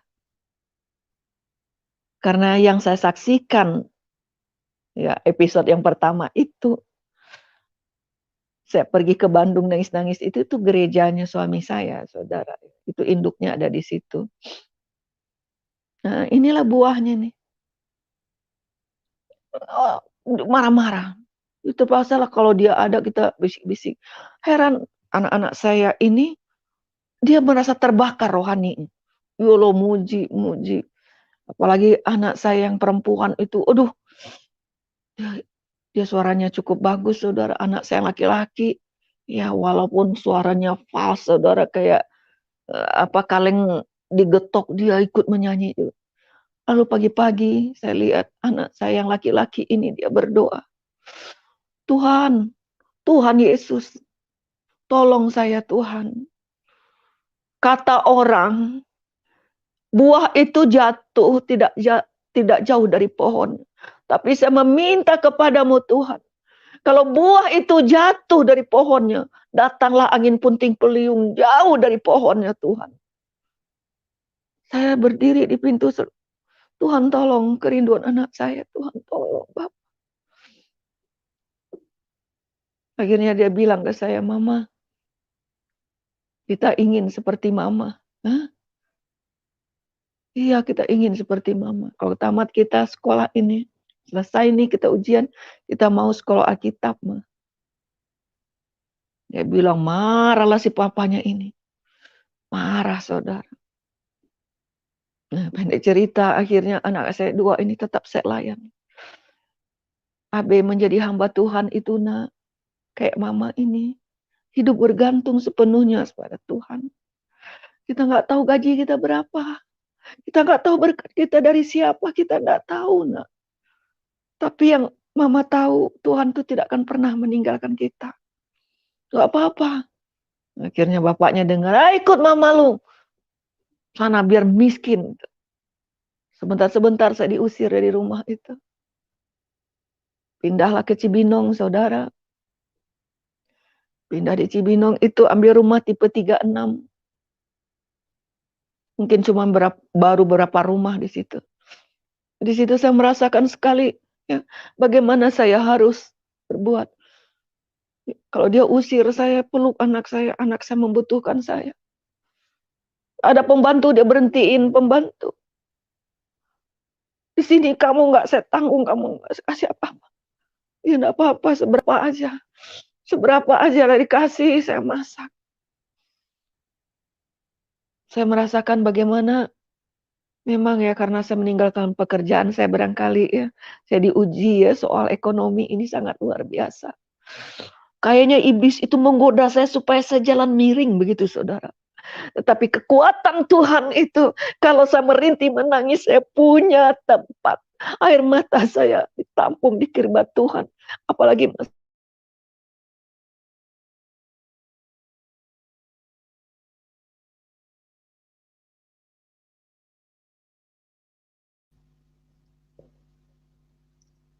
Ya, Ibu Yusnita. Ibu. Halo Ibu Yusnita. Ya. Teman-teman sabar sebentar ya, ini jaringannya sedang terganggu. Ibu Yusnita punya suara kita nggak bisa dengar. Ibu Yusnita bisa dengar? Ya. Sabar ya teman-teman ya. Nanti Ibu Yusnita mungkin bisa keluar dulu baru masuk lagi ya. Ini mungkin jaringan lagi ini tidak stabil. Ya, ya begitulah teman-teman begitu luar biasanya kuasa Tuhan yang bekerja di dalam Ibu Yusnita ya. Jadi sekalipun Ibu Yusnita bersaksi sampai lebih dari 2 jam, tetap aja orang begitu bersemangat menikmatinya. Karena apa? Karena sebuah pengalaman hidup bersama Tuhan. Ada kuasa Roh Kudus yang menyertai setiap kesaksian, setiap kata-kata yang disampaikan. Itulah sebuah kebenaran yang diimpartasikan kepada banyak orang pada malam hari ini. Ya, ini belum lagi nanti dengan dengan kesaksiannya di dalam pelayanan. Ini begitu luar biasa kekasih Tuhan ini, Ibu Yusnita ini di dalam melakukan pelayanan Injil. Terputus tadi ya Ibu Pak. Yusnita. Iya, biasalah jaringan ya. Iya, sangat luar biasa. Iya, luar biasa Ibu punya kesaksian. Oke Bu, dilanjutkan Bu, silakan. Puji Tuhan saudara, saya mendapat kekuatan dari Tuhan. Benar-benar Tuhan Yesus itu memang luar biasa. Ya.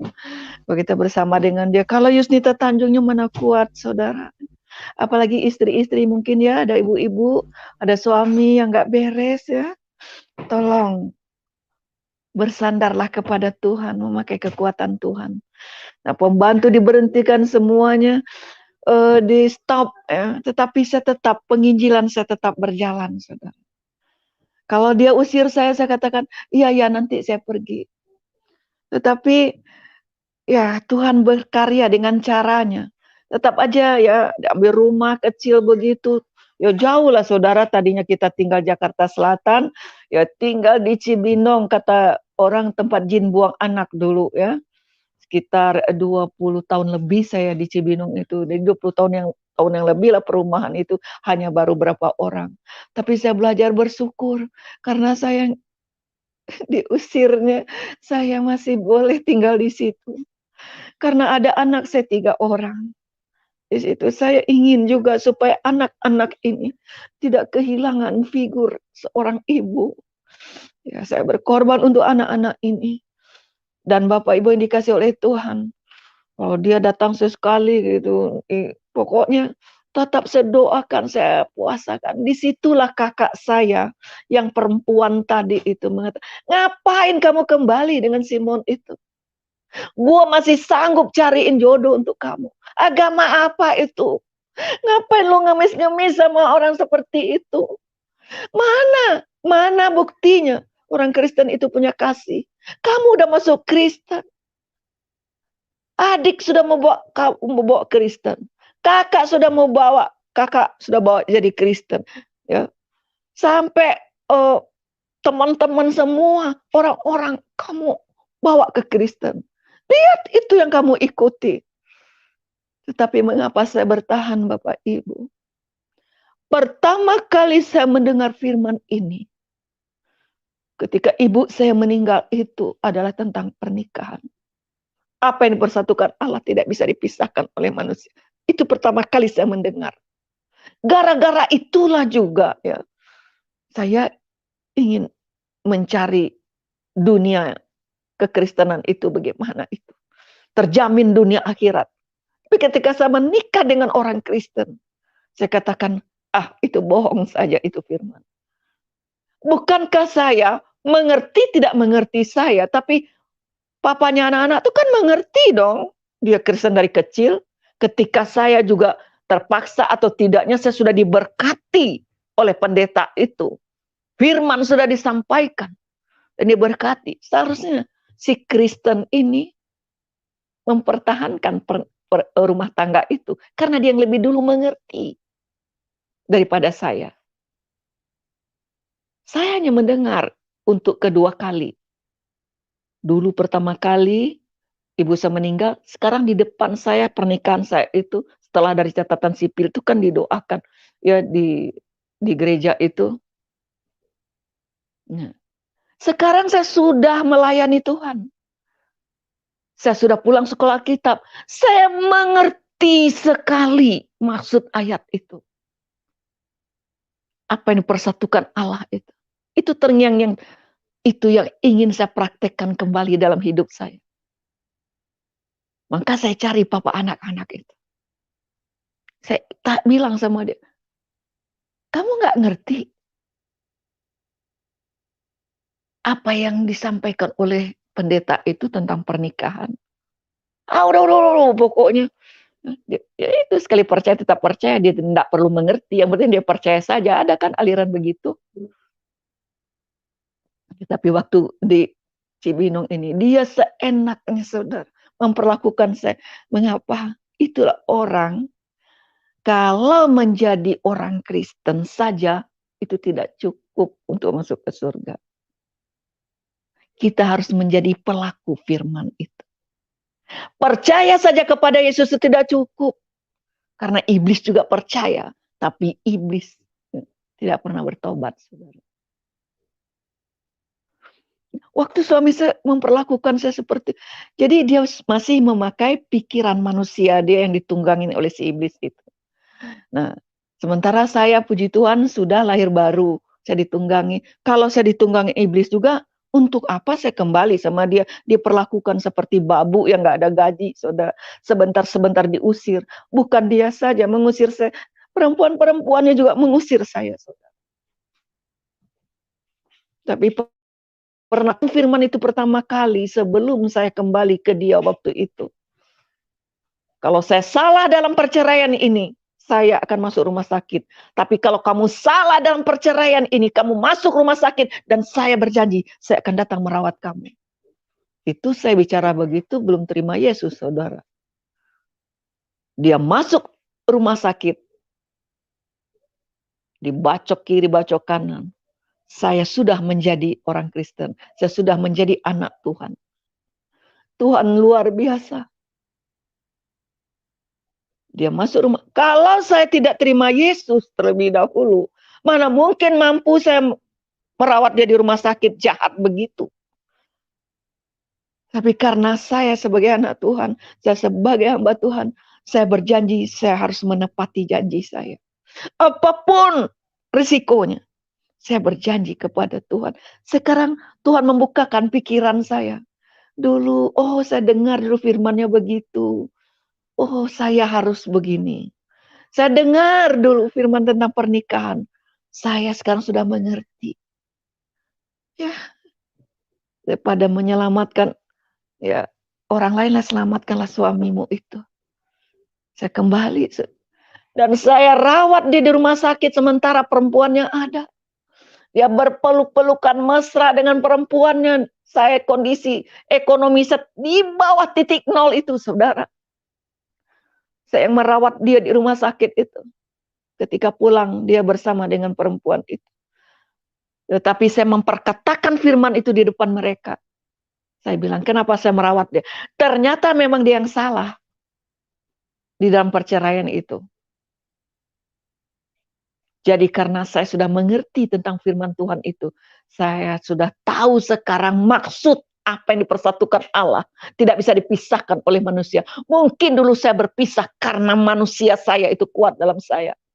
Saya menceraikan dia. Sekarang saya harus bayar harga. Saya cari dia dan saya kembali. Dialah suami saya. Sampai kapanpun dialah suami saya. Marah dia, saudara. Dia sama cewek, sama istrinya itu. Oh, gila, ini perempuan udah gila. Saya nggak bisa marah dan tidak bisa. Firman saya sampaikan.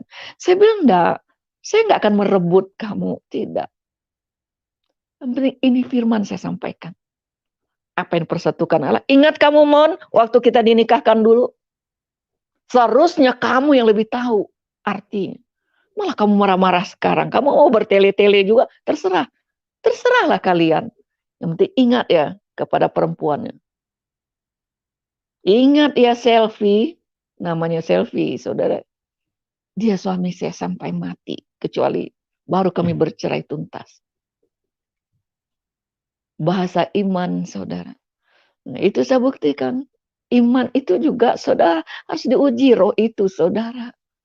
Apakah benar-benar kita percaya kepada Tuhan itu? Apakah roh yang datang kepada kita itu roh pura-pura atau roh kudus itu yang nggak pernah pura-pura? Kita bisa bersama dengan Tuhan itu melakukan segala perkara, saudara. Bisa, saudara. Asal sesuai seturut dengan kehendak Tuhan itu. Nggak salah dong saya mengatakan begitu. Memang saya mengenal dia itu dalam pernikahan itu ya begitu waktu itu. Itu sebabnya saya cari dia. Saya teringat. Ya, saya berjanji dulu depan Tuhan, mengerti tidak mengerti. Itulah moto pelayanan saya sampai sekarang. Mengerti tidak mengerti firman itu, lakukan saja perintah Tuhan. Lakukan saja. Walaupun engkau disakiti orang, walaupun engkau dibenci orang, lakukan saja firman Tuhan. Percayalah bahwa Tuhan itu menjadi pembela kita tepat pada waktu.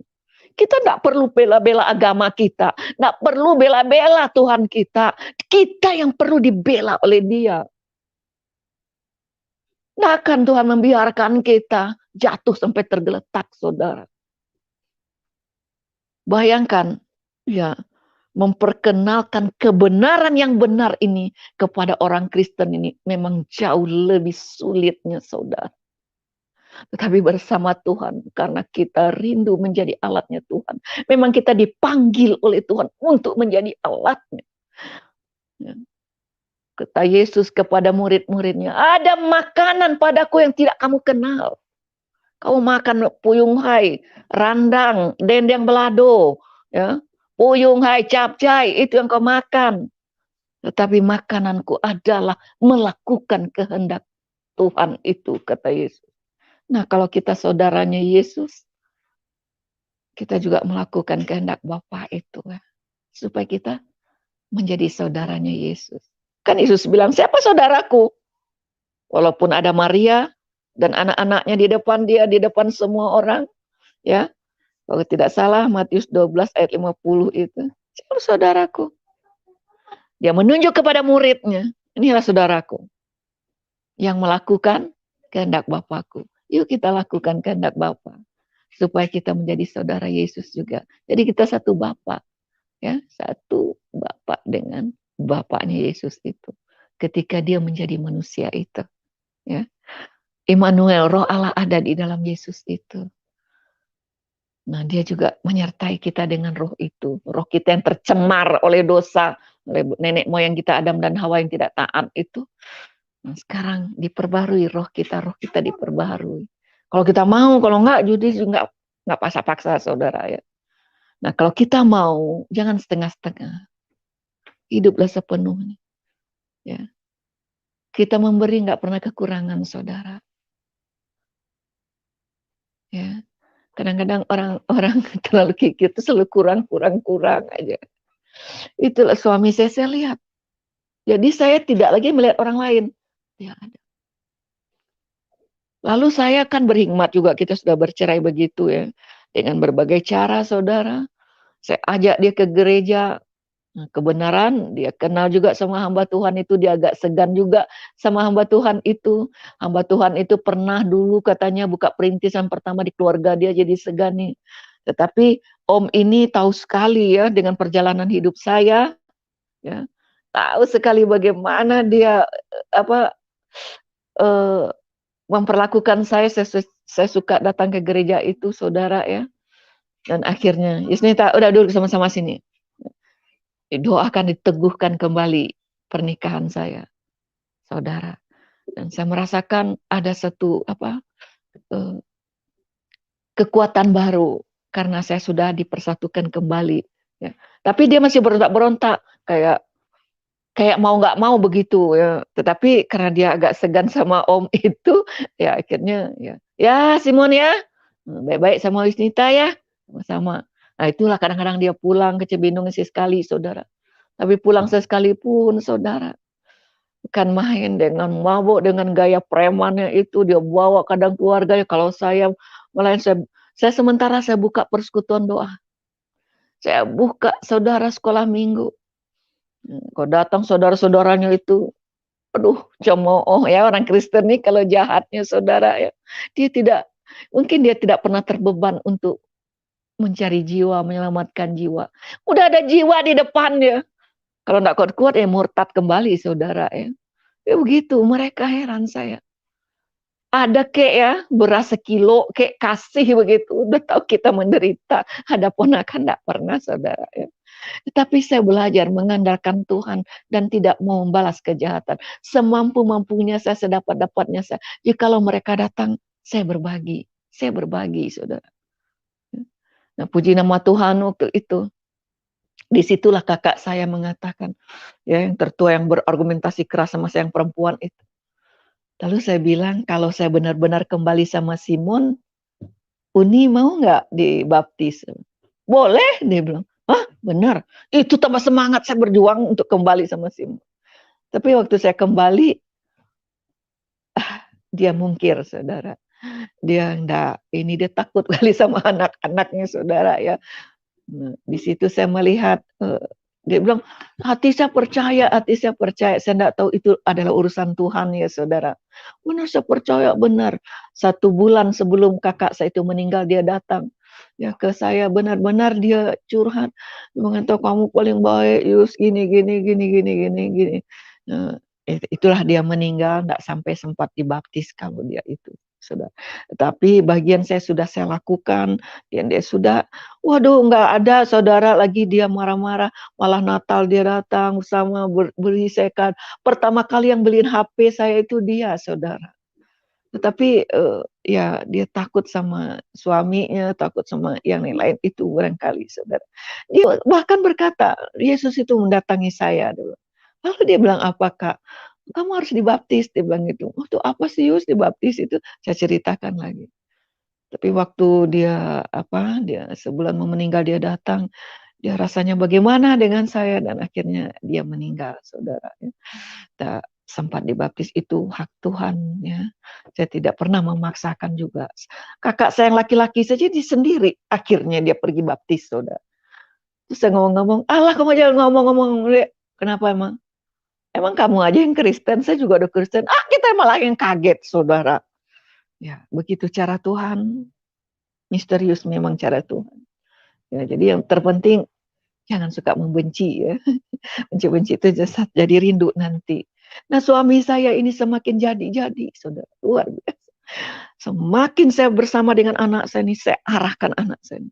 Akhirnya anak saya masuk sekolah Alkitab, saudara.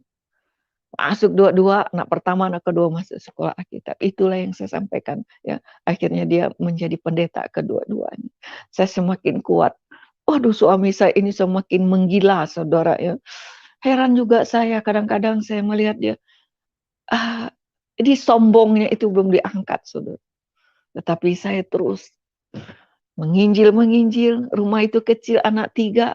Ya, saya menginjil. Ada lagi anak yang dibuang oleh keluarganya. Masuk Kristen, dia mau ikut tante aja, ikut ibu aja. Saya tampung lagi di rumah, tambah ngamuk lagi suami saya ini. Apa nih sampah-sampah kamu bawa ke rumah? Gue nggak akan kasih dia seperak pun ya. Uang makan itu tetap uang makan itu segitu saja, saudara. Saya bilang udah nggak apa-apa, kamu nggak kasih. Ya kadang-kadang kita melayani, ya naik angkot, turun angkot, saya hemat-hemat, saudara. Untuk beli beras lagi di rumah. Padahal mobil 2 dia, saudara.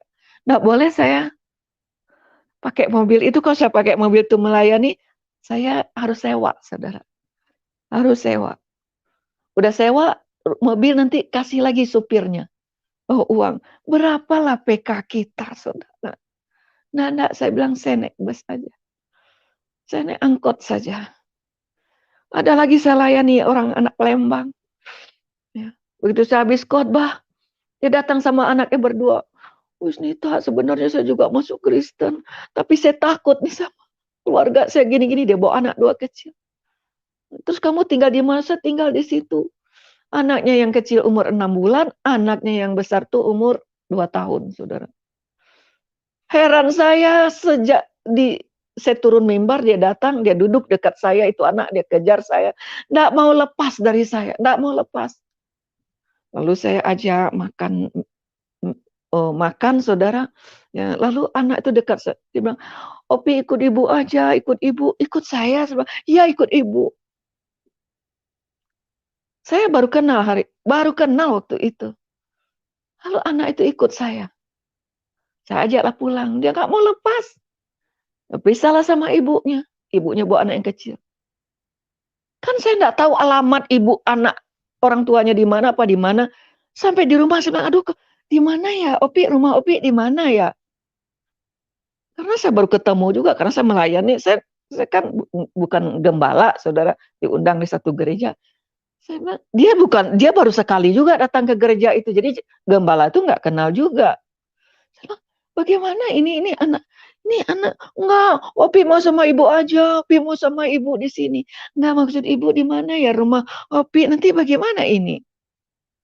Tuhan kadang-kadang membuat aneh-aneh seperti itu. Tinggal di rumah saya ajak berdoa, dia senang sekali. Tambah marah lagi suami saya, dia ngompol, dia ini, dia itu. Namanya anak 2 tahun.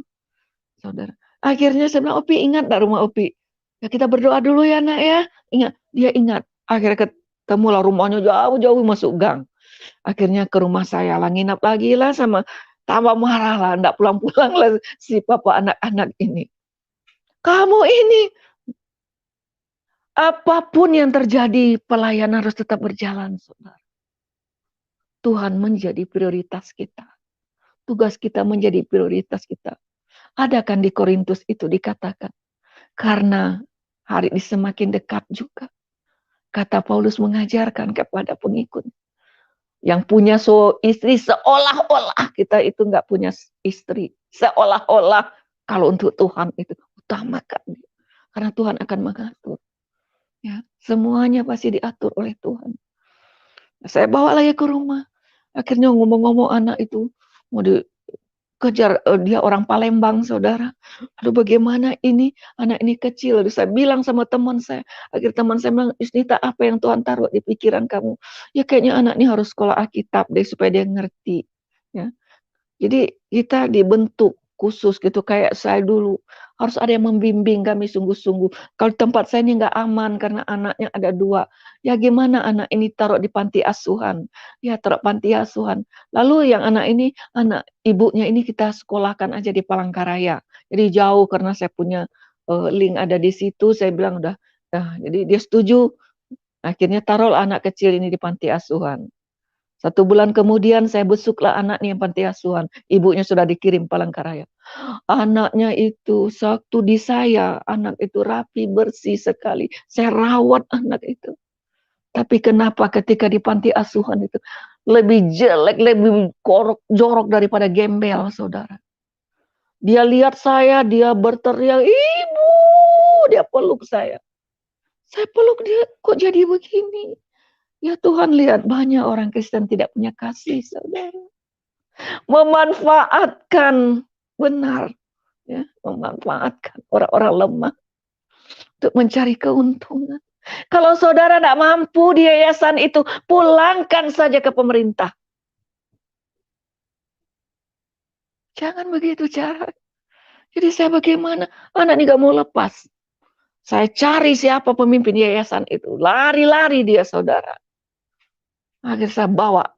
Nanti ibu izin, kalau pemimpinmu itu, ini alamat saya, ini nomor telepon saya ya, hubungin saya. Ini yang ini saya bawa. Kalau yang kecil itu enggak bisa, saudara. Kan baru 7 bulan umurnya. Yang ini saya bawa. Anak ini juga lengket. Saya rawat di rumah saya. Tambah marahlah suami saya. Saya pergi melayani, saya gendong dia. Kadang-kadang diangkut dia ketiduran. Kadang-kadang saya lagi melayani di kantor-kantor.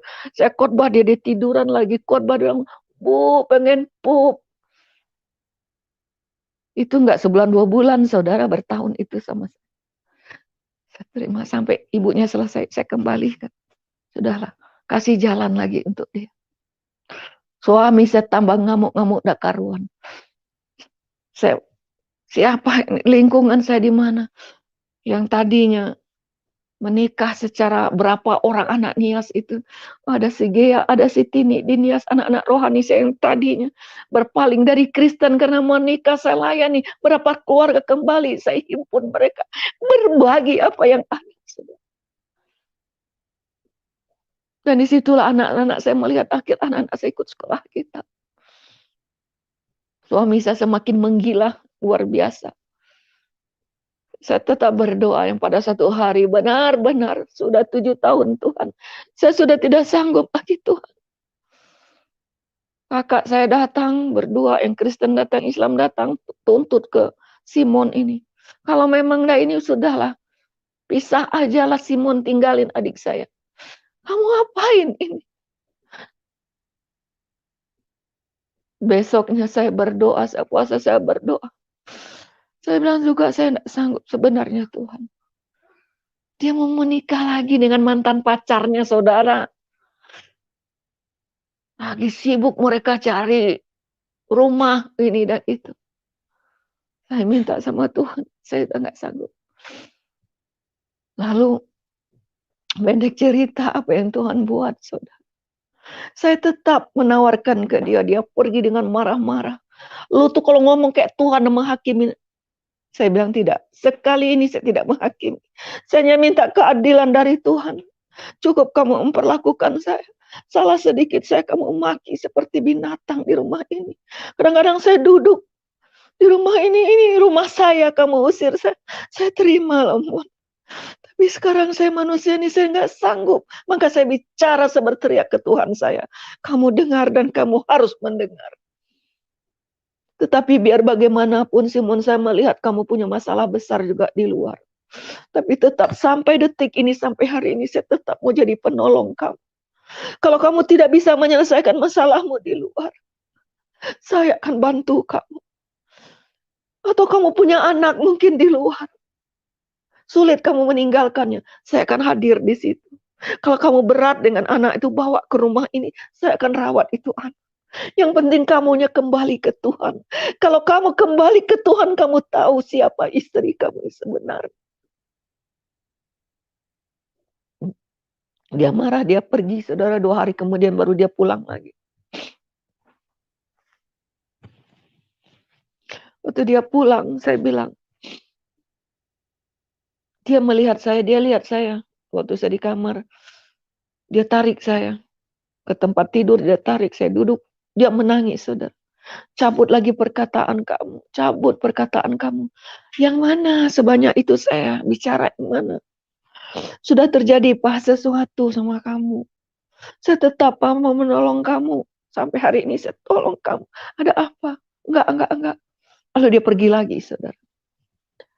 2 hari kemudian dia balik. Waktu itu malam Jumat dia balik, saudara. Hari Jumat dia datang, saudara. Sudah sore, sudah malam Sabtu jatuhnya. Karena hari Minggu mau ibadah, saya persiapan malam, saya baca-baca Alkitab. Sabtu pagi itu. Kira-kira jam 4, saudara, saya sudah bangun, berdering telepon, lalu dia lari ke telepon, saya juga lari ke telepon. Ya, biasanya ada teman-teman pelayanan. Dia ambil telepon, lalu dia seperti menangis begitu, menangis. Dia menangis, dia taruh itu telepon. Lalu saya kembali lagi baca Alkitab ke kamar, dia datang ke kamar. Dia sujud di Alkitab itu, dia bilang, ampuni saya Yus, ampuni saya. Maafkan saya, tolong saya. Kenapa, ada apa? Ada apa, kenapa? Dari kemarin-kemarin saya sudah bilang sama kamu, saya akan tetap jadi penolong kamu. Ada apa? Disebutlah bahwa ceweknya itu meninggal, saudara. Waktu dia pulang 2 hari yang lalu itu masih ada di ICU. Sebelum masuk ICU itu mereka sempat beribadah berdua. Karena itu teman cinta pertamanya atau bagaimanalah begitu, satu gereja sama dia ya, cinta lama bersemi, tidak puas lagi dengan yang muda-muda lagi yang sebaya dengan dia ini. Aduh, kalau dihitung saudara, ceweknya itu luar biasa. Lalu dia bilang begini, kamu kan mau menolong saya. Iya, saya tolong kamu. Dia apa? Apa, kenapa? Diamlah. Saya bilang, saya peluk dia. Ada apa? Antarkan saya ke tempat ceweknya itu, ke keluarganya, karena sudah dibawa ke rumah. Itu agak tertegun juga saya, saudara. Tapi karena saya ingin menolong sampai selesai. Oh itu ya, saya bilang. Jadi saya harus ke sana. Kenapa enggak kamu aja ke situ? Enggak, sama kamu, mesti sama kamu. Nah, akhirnya saya antarlah suami saya ke sana. Saudara bisa bayangkan, suami saya menangisi perempuan lain di depan saya dan saya harus menunggu. Dan saya berdoa, Tuhan, selamatkan suami saya. Selamatkan juga orang-orang yang melihat ini, yang menjadi saksi hidup. Ya. Bagaimana perjalanan proses hidup saya ini. Nah, setelah itu, pulang ke rumah, baiklah dia dengan saya. Saudara. Dia baik. Saya ini katanya banyak dosanya ya sama kamu. Nah, baik. 1 minggu saja saudara dia sudah ke diskotik lagi, ke ini lagi, ke itu lagi. Habis itu dia berantem sama saudaranya sendiri, saudara berantem mau bacok-bacokan, saudara. Ya, akhirnya dia ini kena bacok, saudara. Lagi dia mau balas lagi, mau bacok-bacokan sama saudara. Dan saudara itu juga ngancam, kalau anak gue lo bacok, anak lo juga gue cincang. Ini saudara kandung, saudara. Lalu dia telepon saya, bagaimana ini. Di situ saya sampaikan, kamu pulang aja ke rumah, tidak perlu membalas, tidak usah membalas. Belajar kamu sekarang mempraktekkan firman. Kamu baru kemarin menyadari. Nah, dia pulang. Jadi tidak dilanjutkanlah pertempuran itu. Saya bilang biarlah memaafkan saja. Lalu saya bilang, ingat Tuhan sudah tegur hajar kamu seperti itu. Sekarang saya kasih kamu pilihan. Saya sekarang bicara sama kamu. Ya, saya akan pergi 1 minggu dari rumah ini. Saya sudah nggak sanggup dengan cara kamu. Tetap aja kamu bolak-balik seperti itu. Cukup Simon ya, cukup. Saya akan pergi 1 minggu dari rumah ini. Karena kasus kamu, kematian itu perempuan itu di dalam rangkulan kamu, ya, waktu di hotel itu, kemungkinan besar akan dikasuskan itu. Kamu mau masuk penjara kudus atau mau masuk penjara dunia. Apa itu penjara kudus? Kamu masuk sekolah Alkitab. Mungkin kamu kurang peka, kamu kurang terima kamu. Karena ini perempuan miskin ini ada di dekat kamu. Karena bagi kamu uang adalah segalanya. Memang saya hamba Tuhan yang hidup pas-pasan. Tetapi pernahkah saya berhutang ke tetangga? Pernahkah saya menghabiskan uang kamu? Pernahkah saya meminta-minta lebih dari kamu? Saya berpada dengan apa yang ada. Saya sampaikan firman Tuhan. Dengan segala cara kamu tidak mengerti. Mana tahu kamu di sekolah Alkitab bisa mengerti. Anak-anak kamu saja 2 orang sudah sekolah Alkitab. Mereka sudah selesai sekolah Alkitab. Cobalah kamu. Dia diam, saudara. Saya bilang, ya saya pergi. Saya tidak mau bernegosiasi sama kamu. Sekarang saya yang menuntut kamu sekarang. Kamu harus memilih. Kamu harus bertemu dengan Tuhan secara pribadi, Simon. Saya pergi, benar saya pergi, saudara, saya tinggalkan. Karena di rumah itu, dia membuat 2 kubu, saudara. Dia pro ke anak perempuan saya, anak laki saya ke saya, dia bikin seperti itu. Karena anak laki saya ikut saya, jadi miskin lah. Hidup lalu dari iman itu. Nah, kok anak perempuannya dia kasih ini, kasih itu, kasih itu. Jadi namanya anak-anak ya, kalau dikasih hati. Jadi, kalau dia salah sedikit, setegur, dia pro ke papanya. Jadi membuat rumah itu semakin panas, saudara. Nah, itu sebabnya anak-anak saya sekolahkan Alkitab. Yang pada akhirnya dia mengerti. Dengan dia sekolah Alkitab, baru dia mengerti. Mana tahu bapaknya juga ini. Akhir saya pergi 1 minggu. Saya pulang tidak ada formulir sekolah Alkitab di meja ini. Saya hanya ambil anak saya yang paling kecil. Saya akan berangkat dari rumah ini. Dan saya akan pergi. Saya pergilah ke rumah ya. Bapak Pendeta Edi Tampi, saudara ya. Dia itu jadi mentor saya waktu itu. Bersama istrinya Ibu Mary Sembung itu. Nah, saya pergi di situ, dia tahu dari awal cerita hidup saya. Sudahlah Yusnita, cukup Yusnita, saya mendengarnya saja sudah cukup. Tidak apa-apa.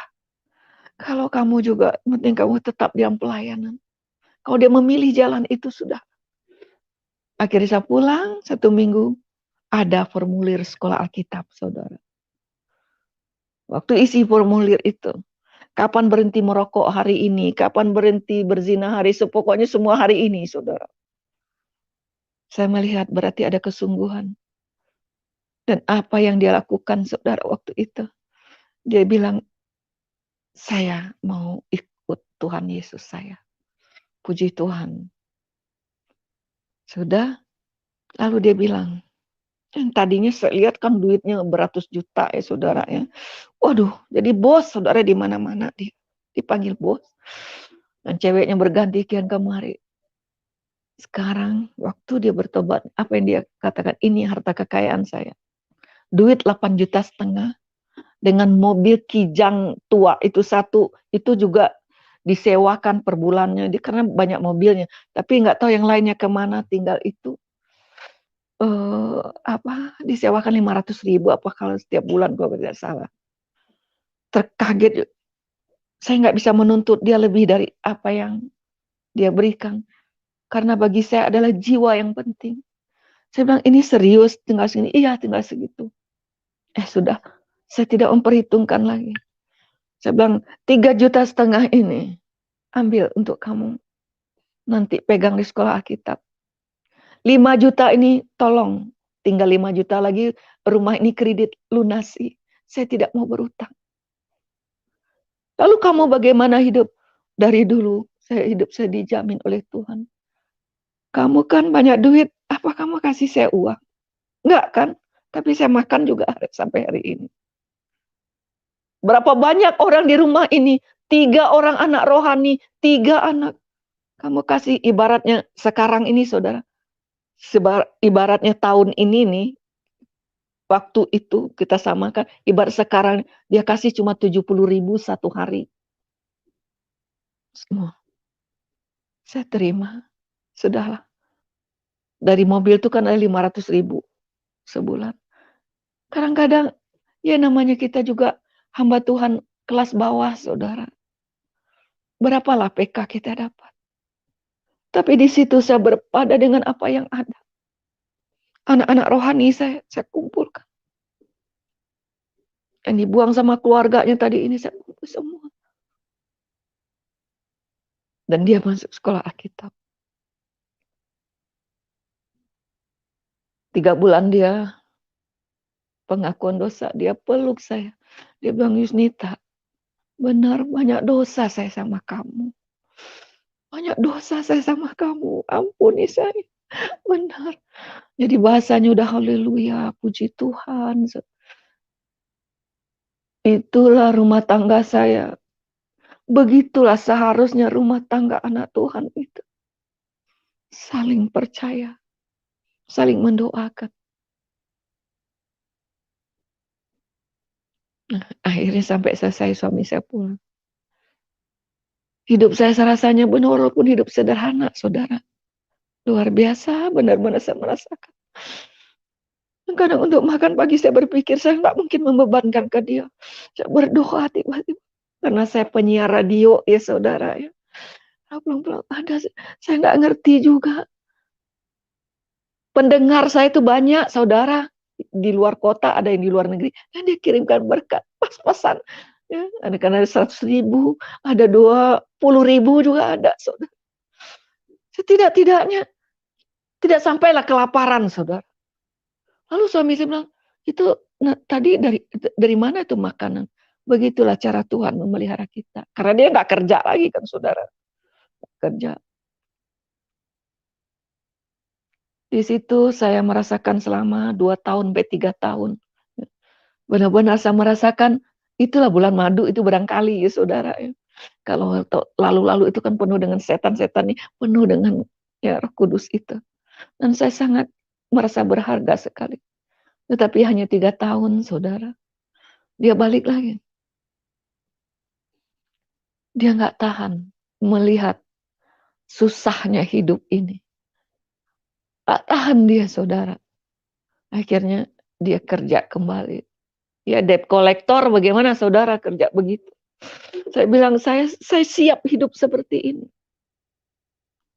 Tetapi dia bilang, saya nggak siap, Yus. Saya nggak siap. Saya nggak paksakan. Kerjalah. Yang penting, kamu harus tetap hidup di dalam kebenaran. Oh iyalah, masa enggak? Saya sudah mengenal Tuhan seperti itu. Ya, setahun 2 tahun tergelincir lagi, jatuh lagi, jatuh dan jatuh lagi, saudara. Tapi setidak-tidaknya dia sudah tahu firman Tuhan. Nah, kalau saya suka menggambarkan orang ikut Yesus itu ada 2 level, saudara. 2 tingkat. Pertama, tingkat pertama itu, orang itu menerima Yesus, menerima firman itu. 3,5 tahun Yesus bersama dengan muridnya. Siang, pagi, malam, sore, murid bersama dengan sang firman yang hidup itu. 3 tahun. Tetap saja pikiran mereka belum terbuka 100% untuk mengenal Yesus secara utuh.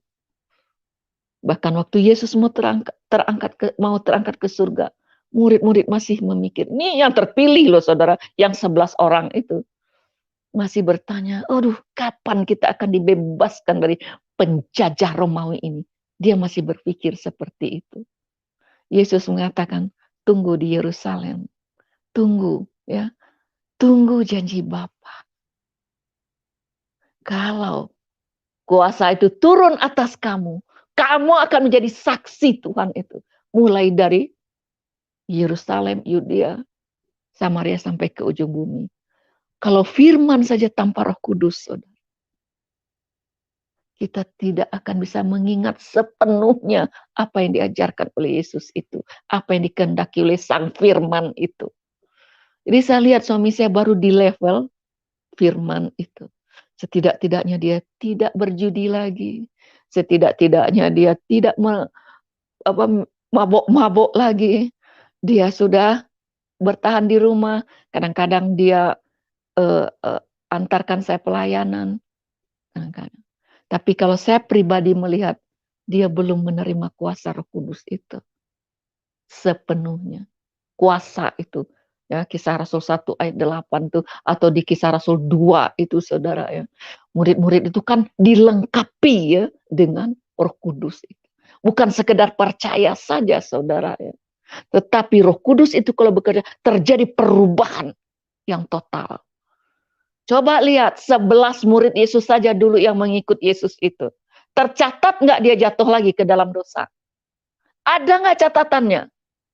Ternyata orang kalau dipenuhi oleh Roh Kudus itu bisa tidak jatuh ke dalam dosa yang fatal itu, saudara. Tapi pertanyaannya, kalau orang sudah dipenuhi oleh Roh Kudus, bisa tidak jatuh lagi ke dalam dosa? Bisa, saudara. Tetapi dia tidak sampai tergeletak. Ada tangan Tuhan cepat menopang. Saya melihat suami saya baru di tahap itu. Ya. Dia kembali lagi kerja, cari uang, cari ini. Waduh, mulai lagi dengan perempuan, saudara ya, mulai lagi. Lalu saya minta hikmat dari Tuhan bagaimana. Kan dia sayang sama anak-anak perempuannya, saudara.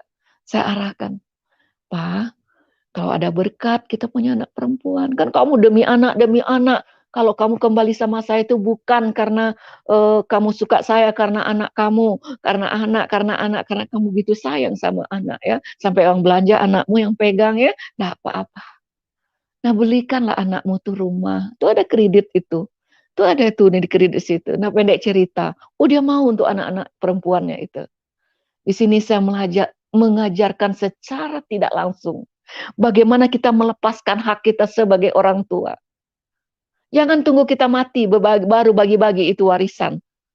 Ya, selagi kita hidup. Jadi misi saya itu, ada orang berkata, oh anak dimanja-manja. Bukan itu. Bagaimana kita melepaskan hak itu. Bagaimana kita membuktikan bahwa kita tidak terikat dengan hal seperti itu. Nah, saya tetap di rumah yang kecil nih, buka persekutuan doa di tempat yang kecil ini, saudara. Nah, dia ya pokoknya untuk dapatlah anak perempuan ini dua-duanya rumah di kredit itu ya. Nah, dapat dia, jadi anak-anaknya udah punya rumah itu. Terus saya bilang, anak kita kan 3. Nah, jadi nih yang kita tempat ini berarti ini untuk AB. Kenapa begitu? Iya, kamu dengar nggak doa si AB sering sekali anak kita yang laki itu. Dia ingin tinggal di rumah Tuhan seumur hidupnya. Dia sudah jadi hamba Tuhan. Biarlah dia meneruskan pelayanan saya di sini ini. Ya, saya bilang untuk ini. Lalu kita tinggal di mana? Kamu ini nggak punya otak, udah hamba Tuhan. Semua dikasih. Ini kita mau tinggal. Pokoknya kalau dia menikah, Pak, ini untuk dia. Kita juga sama anak-anak harus berbagi kasih, Pak. Nggak boleh pilih kasih. Itu dia marah lagi, saudara. Dia cari duit juga. Kadang-kadang dia baik banget, saudara. Kalau dia baik, dia bilang gini, ya saya sengaja nggak kasih kamu uang ya segitu kamu. Ya kamu kan pintar ngatur uang di segitu. Biar saya nih yang pegang uang. Ini kan untuk kita pensiun nanti. Kalau kita hari tua kita nanti, kan saya ini swasta. Jadi saya kan harus pintar-pintar pegang uang, mengelola nih uang. Ntar kalau udah tua kita ke Eropa atau kita berlibur ke sana sini kita nikmati itu lagi baiknya baik banget saudara ya, bukan main. Nah, oh iya Pak, iya saya nurut. Nah ya, jadi dialah. Jadi untuk makan berdua saja keluar perhitungan matang sekali saudara. Ini karena saking menghemat katanya untuk itu tuh. Nah, pokoknya sama saya itu, tapi kalau saya umpamanya saya dapat berkat dari pelayanan, saya bawa dia makan, saya beliin dia baju, saya tunjukkan. Balas kejahatan itu dengan kebaikan. Balas saya lakukan.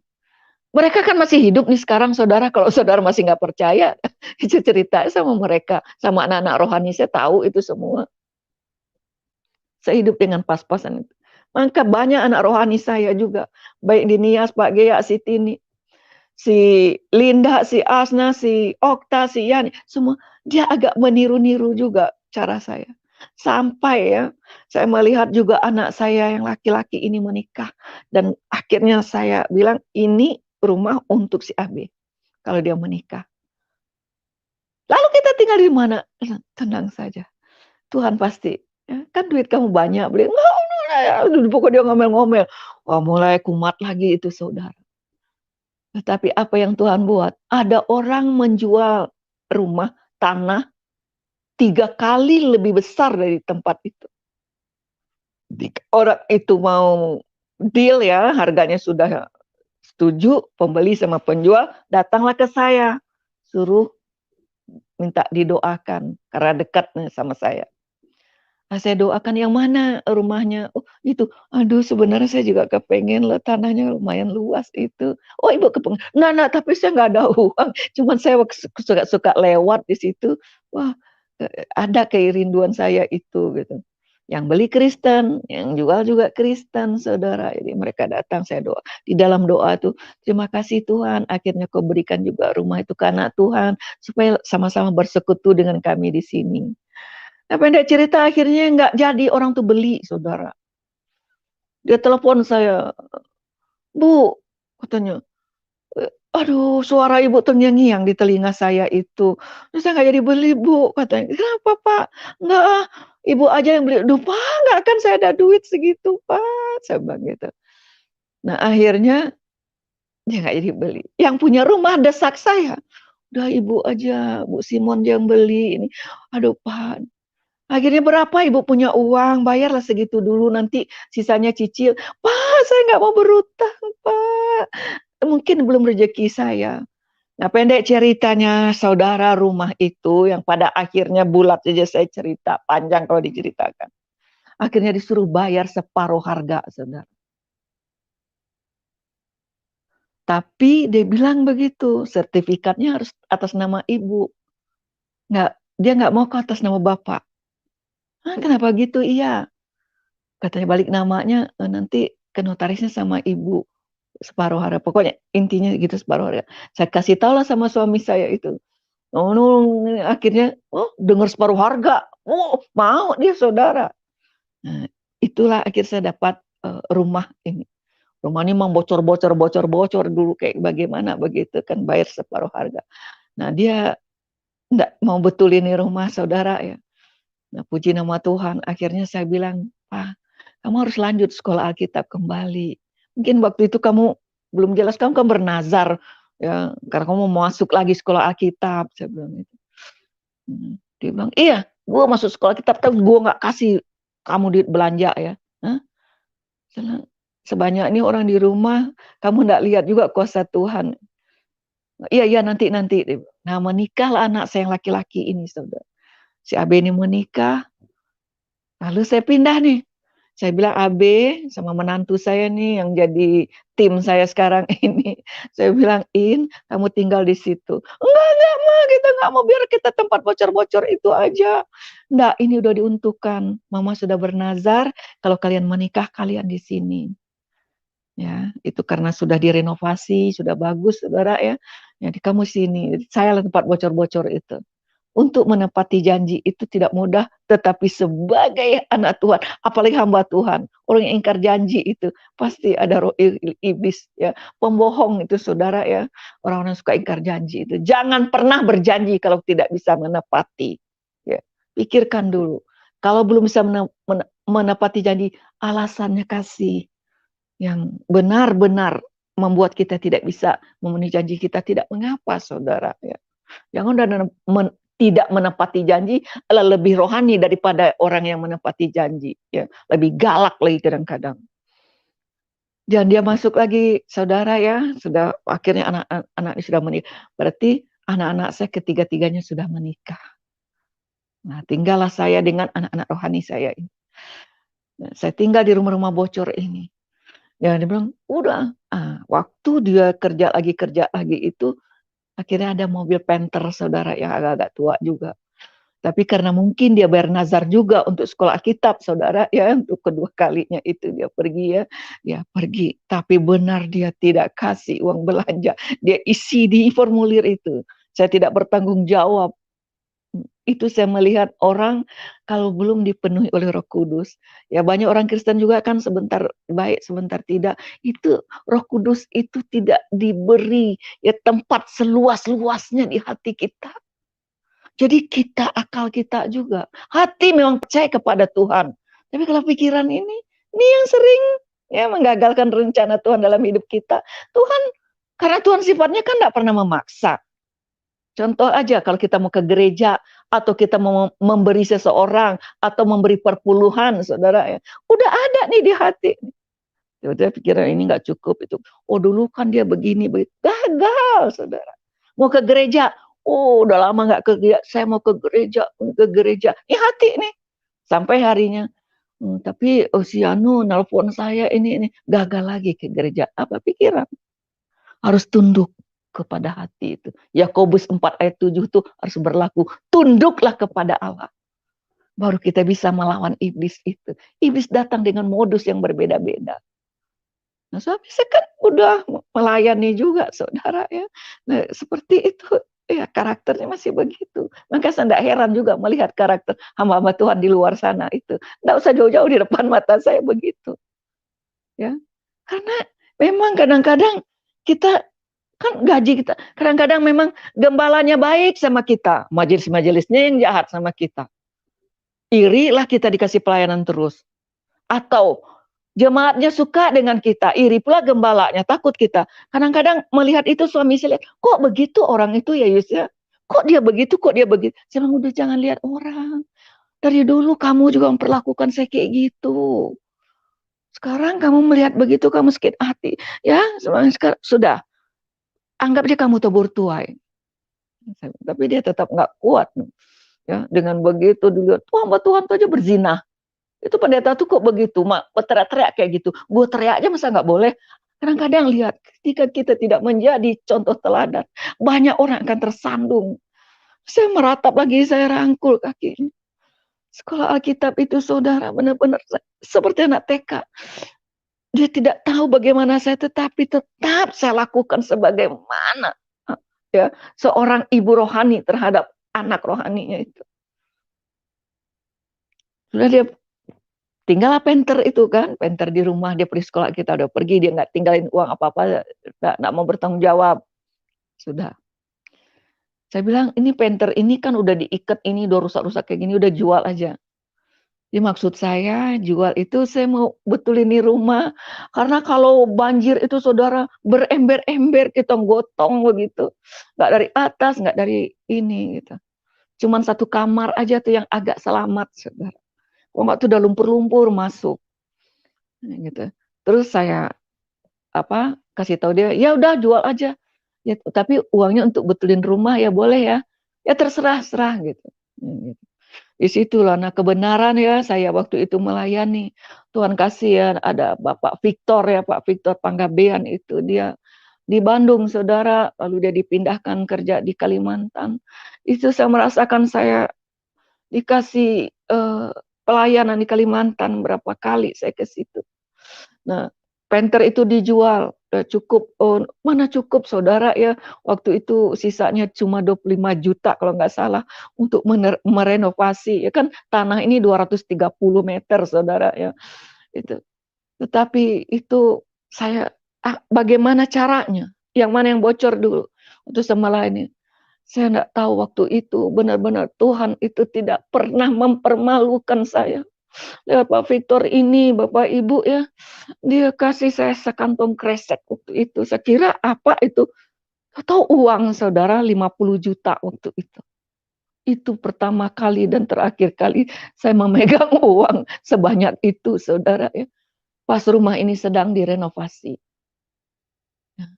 Jadi akhirnya saya bilang sama anak saya yang laki-laki ini yang jadi hamba Tuhan, saya bilang karena dia dekat tinggal sama saya bilang, Abe, saya bilang kamu buka ini, ya ampun Ma, udah angkat dulu perpuluhan. Ya, akhirnya itu rumah itu saya Dengan cara Tuhan, saudara, rumah saya sekarang ini kalau saudara datang memang agak-agak besar, saudara. Saya rapikan semua. Kenapa? Saya ingin suami saya pulang nanti melihat bahwa karya Tuhan saya di dalam diri saya tidak pernah terlambat. Dia tunjuk-tunjuk saya pada pergi sekolah kita, pulang. Begitu dia selesai, rumah ini selesai, saudara. Ya, dari kamar satu jadi kamarnya ada 2, saudara.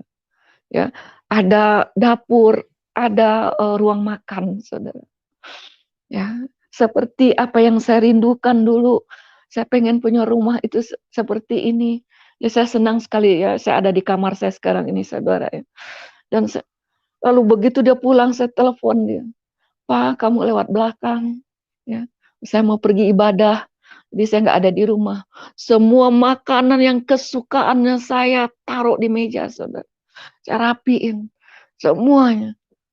Lalu saya bilang, ada kunci. Kenapa lewat situ? Dia tahu hanya lewat depan, saudara. Nggak, lewat belakang saja. Ketika kita bersama dengan Tuhan, ya Tuhan akan menyediakan hidangannya di depan lawan kita. Ya. Mazmur 23, Daud berseru, Tuhan itu ya adalah gembalaku. Aku kan, saya nggak bisa menabung-nabung, nggak bisa, saudara. Dia lihat itu, emang rumah ada tapi kosong kan, saudara. Dia nggak mau tahu aja isinya.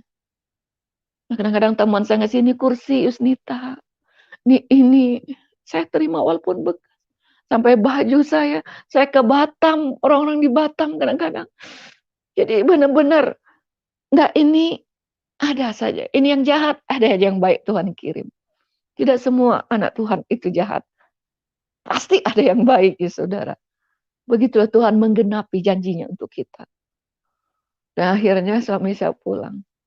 Tetapi karakter lamanya itu ya perlu dikikis lagi sampai hari ini ya saudara. Apalagi dia sekarang nih kena serangan jantung. Janji tinggallah janji, dia bilang menabung puluhan tahun itu kalau hari tua nanti kita pergi ke sana sini, nol semua saudara, tidak ada apa-apanya. Tetapi bagi saya sudah Tuhan bentuk saya dari awal, saya harus hidup mengandalkan Tuhan. Dan sampai hari ini Bapak Ibu dikasih oleh Tuhan, saya bersama dengan suami saya itu. Setidak-tidaknya suami saya sekarang ini sudah menetap di rumah ini. Ya, dia tidak pergi-pergi seperti dahulu itu. Kalau dia pergi memang seperlunya saja. Tapi kalau pernah terakhir itu waktu dia sakit jantung itu saudara ya, sakit jantung. Saya pegang duit 2 juta saudara. Dia banyak uangnya saudara, tapi memang dia takar aja pokoknya. Ya uang dapur lah pokoknya kayak pembantu juga tetap kalau soal itu tetap saudara. Tapi kalau yang baiknya sekali kalau saya ulang tahun dia kasih berkat. Kalau iya begitu masih kadang-kadang baik, kadang-kadang nggak baik. Tapi berapa dia dapat berapa uangnya saya tuh nggak boleh tahu dan saya juga kalau itu membuat dia nggak nyaman sudahlah. Kalau dia bertingkah macam-macam waktu itu lagi, saudara sebelum sekolah kita marah-marah, pergi dengan perempuan lain, begitu dia pulang, saya cetak foto saya berdua dengan dia, saya rapikan kamar saya masak kesukaannya, saya pajang foto itu di depan pintu, dan saya siapkan makan. Saya belajar membalas dengan kebaikan. Tapi kalau soal uang itu dia bilang kan dia nggak berwibawa kalau nggak pegang uang itu. Nah, atau bagaimana dia tidak percaya dengan saya hanya urusan dia sama Tuhan. Yang pasti waktu dia sakit jantung itu saudara. Benar-benar saya tidak ada 2 juta. Dia anfal tengah malam itu. Dia anfal bawa ke rumah sakit. Saya sudah tegur berapa? 10 hari berturut-turut Pak bayar BPJS itu. Bayar BPJS. Kita nggak tahu umur kita sudah segini. Mana tahu kita sakit. Udah bertahun kita bayar. Buktinya kita nggak sakit-sakit. Loh, kalau 1 kali sakit nanti bayar mahal loh Pak. Berkali-kali dia nggak mau, akhirnya dia anfal saudara. Dia anfal bawalah ke rumah sakit malam itu. Lalu tanyalah dokternya, Ibu pakai BPJS. Iya Bu, iya dokter, tapi apa sudah nggak aktif ini katanya. Iya udah 7 bulan nggak bayar. Udah 9 bulan kali dokter ya nggak bayar. Nah Bu, kalau di sini kalau pertama kali masuk ini pakai BPJS akan cover pakai BPJS selanjutnya. Tapi kalau enggak ya bayar sendiri. Ibu harus bayar DP dulu 10 juta. Kita punya duit cuma 2 juta, saudara. Terus ke dia kan lagi sakit-sakitan begitu, bagaimana ya? Terus begitu dia agak tenang, anak saya laki udah berdoa ke kiri ke kanan, dia juga buka perintisan ya, merintih-rintih juga buka perintisan dengan sekolah minggunya, ya hidup sederhana juga, tapi ya pas-pas lah, pas butuh pas ada juga, saudara. Dia bilang gini, aduh, Pak, Papa ATM-nya masih ada nggak? Oh ada nih. Kenapa? Iya disuruh bayar 10 juta. Pas dilihat cuma 8 juta pula di ATM yang satu itu. Yang lainnya dia simpan barangkali saudara ya. Jadi kalau digabung jadi satu habislah ini duit. Selanjutnya gimana? Akhirnya saya menangis Tuhan. Gimana ini? Jadi seperti itu, sepertinya saya diarahkan harus pulang dulu. Saya bawalah dia pulang dulu ke rumah, saya berdoa di rumah. Akhir bawa ke rumah sakit pemerintah dan saya ngomonglah sama TU-nya itu, tata usahanya, saya cerita gini. Nah, saya kasih waktu Ibu urus BPJS itu, ya. Bapak sudah masuk ke sini dulu. Jadi uruslah BPJS itu di situ Bapak Ibu dengan denda-dendanya dengan tetet-tetet bengeknya habislah sekitar 4,5 juta waktu itu kan tidak salah ya. Di sisa itu untuk beli obat kan BPJS belum berjalan, ya belum aktif ya kita bayar-bayar. Jadi dengan duit mentirintih begitu deh. Lalu dia udah kayak mau mati begitu saudara ya. Lalu dia menangis, dia peluk lagi saya, minta ampun, minta maaf lagi. Terus dia bilang begini, Yus, itu tuh ada surat rumah ya, surat tanah di dalam lemari, meja tulis saya di situ. Nah ini kamu pegang, dia kasihlah depositonya saudara 50 juta saudara. Aduh kaget juga saya. Sampai kakak saya, adik saya bilang, aduh di akhir-akhir kamu ya Yusa pegang juga tuh kamu duit 50 juta begitu kan. Ya, aduh saya bilang luar biasa deh Tuhan. Akhirnya saya layani di rumah, pokoknya udah ya dia pasang ring ini dan itu. Semua saya pokoknya namanya suami bertobat ya saudara ya harus kita layani kembali dan kembali dan kembali dan kembali saudara terjadi sesuatu yang sangat menyedihkan hati saya. Benar pilu saya saudara. Sembuh sehat dia kembali. Dia minta lagi deposito itu saudara ya. Saya nggak tahu sampai hari ini dia merasa puas dengan cara begitu. Ya. Itulah keadaan saya sampai hari ini. Tapi bagi saya yang pasti, suami saya itu mulai mengerti ya setiap teguran-teguran. Akhirnya 50 juta itu ya, dia beli tukar mobilnya, tabrakan, habis, hancur, dan tidak bisa lagi ditebus. 2 minggu ya, 10 hari yang lalu, dia kena stroke lagi saudara, stroke ringan. 2 minggu yang lalu, maka waktu itu saya belum bisa menerima pelayanan di mana-mana itu ya. Jadi saya layani kembali. Yang puji Tuhan, sekarang suami saya sudah baik lagi. Itulah Pak Yusuf perjalanan hidup saya. Saya bersyukur sekali kepada Tuhan. Kalau hari ini Tuhan masih mengizinkan saya ada itu semua karena banyak doa-doa orang. Ya. Kalau saya pergi misalnya ke Tahuna Sangir, ada orang. Sampai kalau mengasihi saya itu tidak setengah, sampai jam tangan dia buka, dia kasih juga ke saya. Kalau kita bertemu dengan orang yang jahat, tidak perlu kita sakit hati. Pasti ada yang baik nanti Tuhan kirim. Tuhan itu akan memelihara hidup kita. Amin. Walaupun pas-pasan, pas butuh, pas ada. Monggo Pak Yusuf. Iya, haleluya, luar biasa. Oke, di bagian terakhir Ibu Yusnita bisa sampaikan closing statement untuk teman-teman. Saudara-saudaraku yang kekasih, dimanapun saudara berada ya, yang penting saya sudah membagikan apa yang bisa saya bagikan ya, apa yang menjadi pengalaman saya itu ya biar menjadi kekuatan ya, menambah iman kita sama-sama ya. Jika kita melewati proses yang pahit itu, ingatlah bahwa ada Tuhan yang menyertai kita. Seberapa pahit ya kenyataan hidup ini, telan saja akhirnya dia menjadi jamu, ya, menyehatkan badan kita. Karena tidak ada satupun yang Tuhan izinkan dalam hidup kita yang melebihi kekuatan kita. Asalkan kita bersandar sepenuhnya, lakukan firman Tuhan itu. Ya, bagi yang setengah-setengah, ya, percayalah bahwa Tuhan Yesus Kristus itu adalah juru selamat manusia. Dia mengasihi kita semua.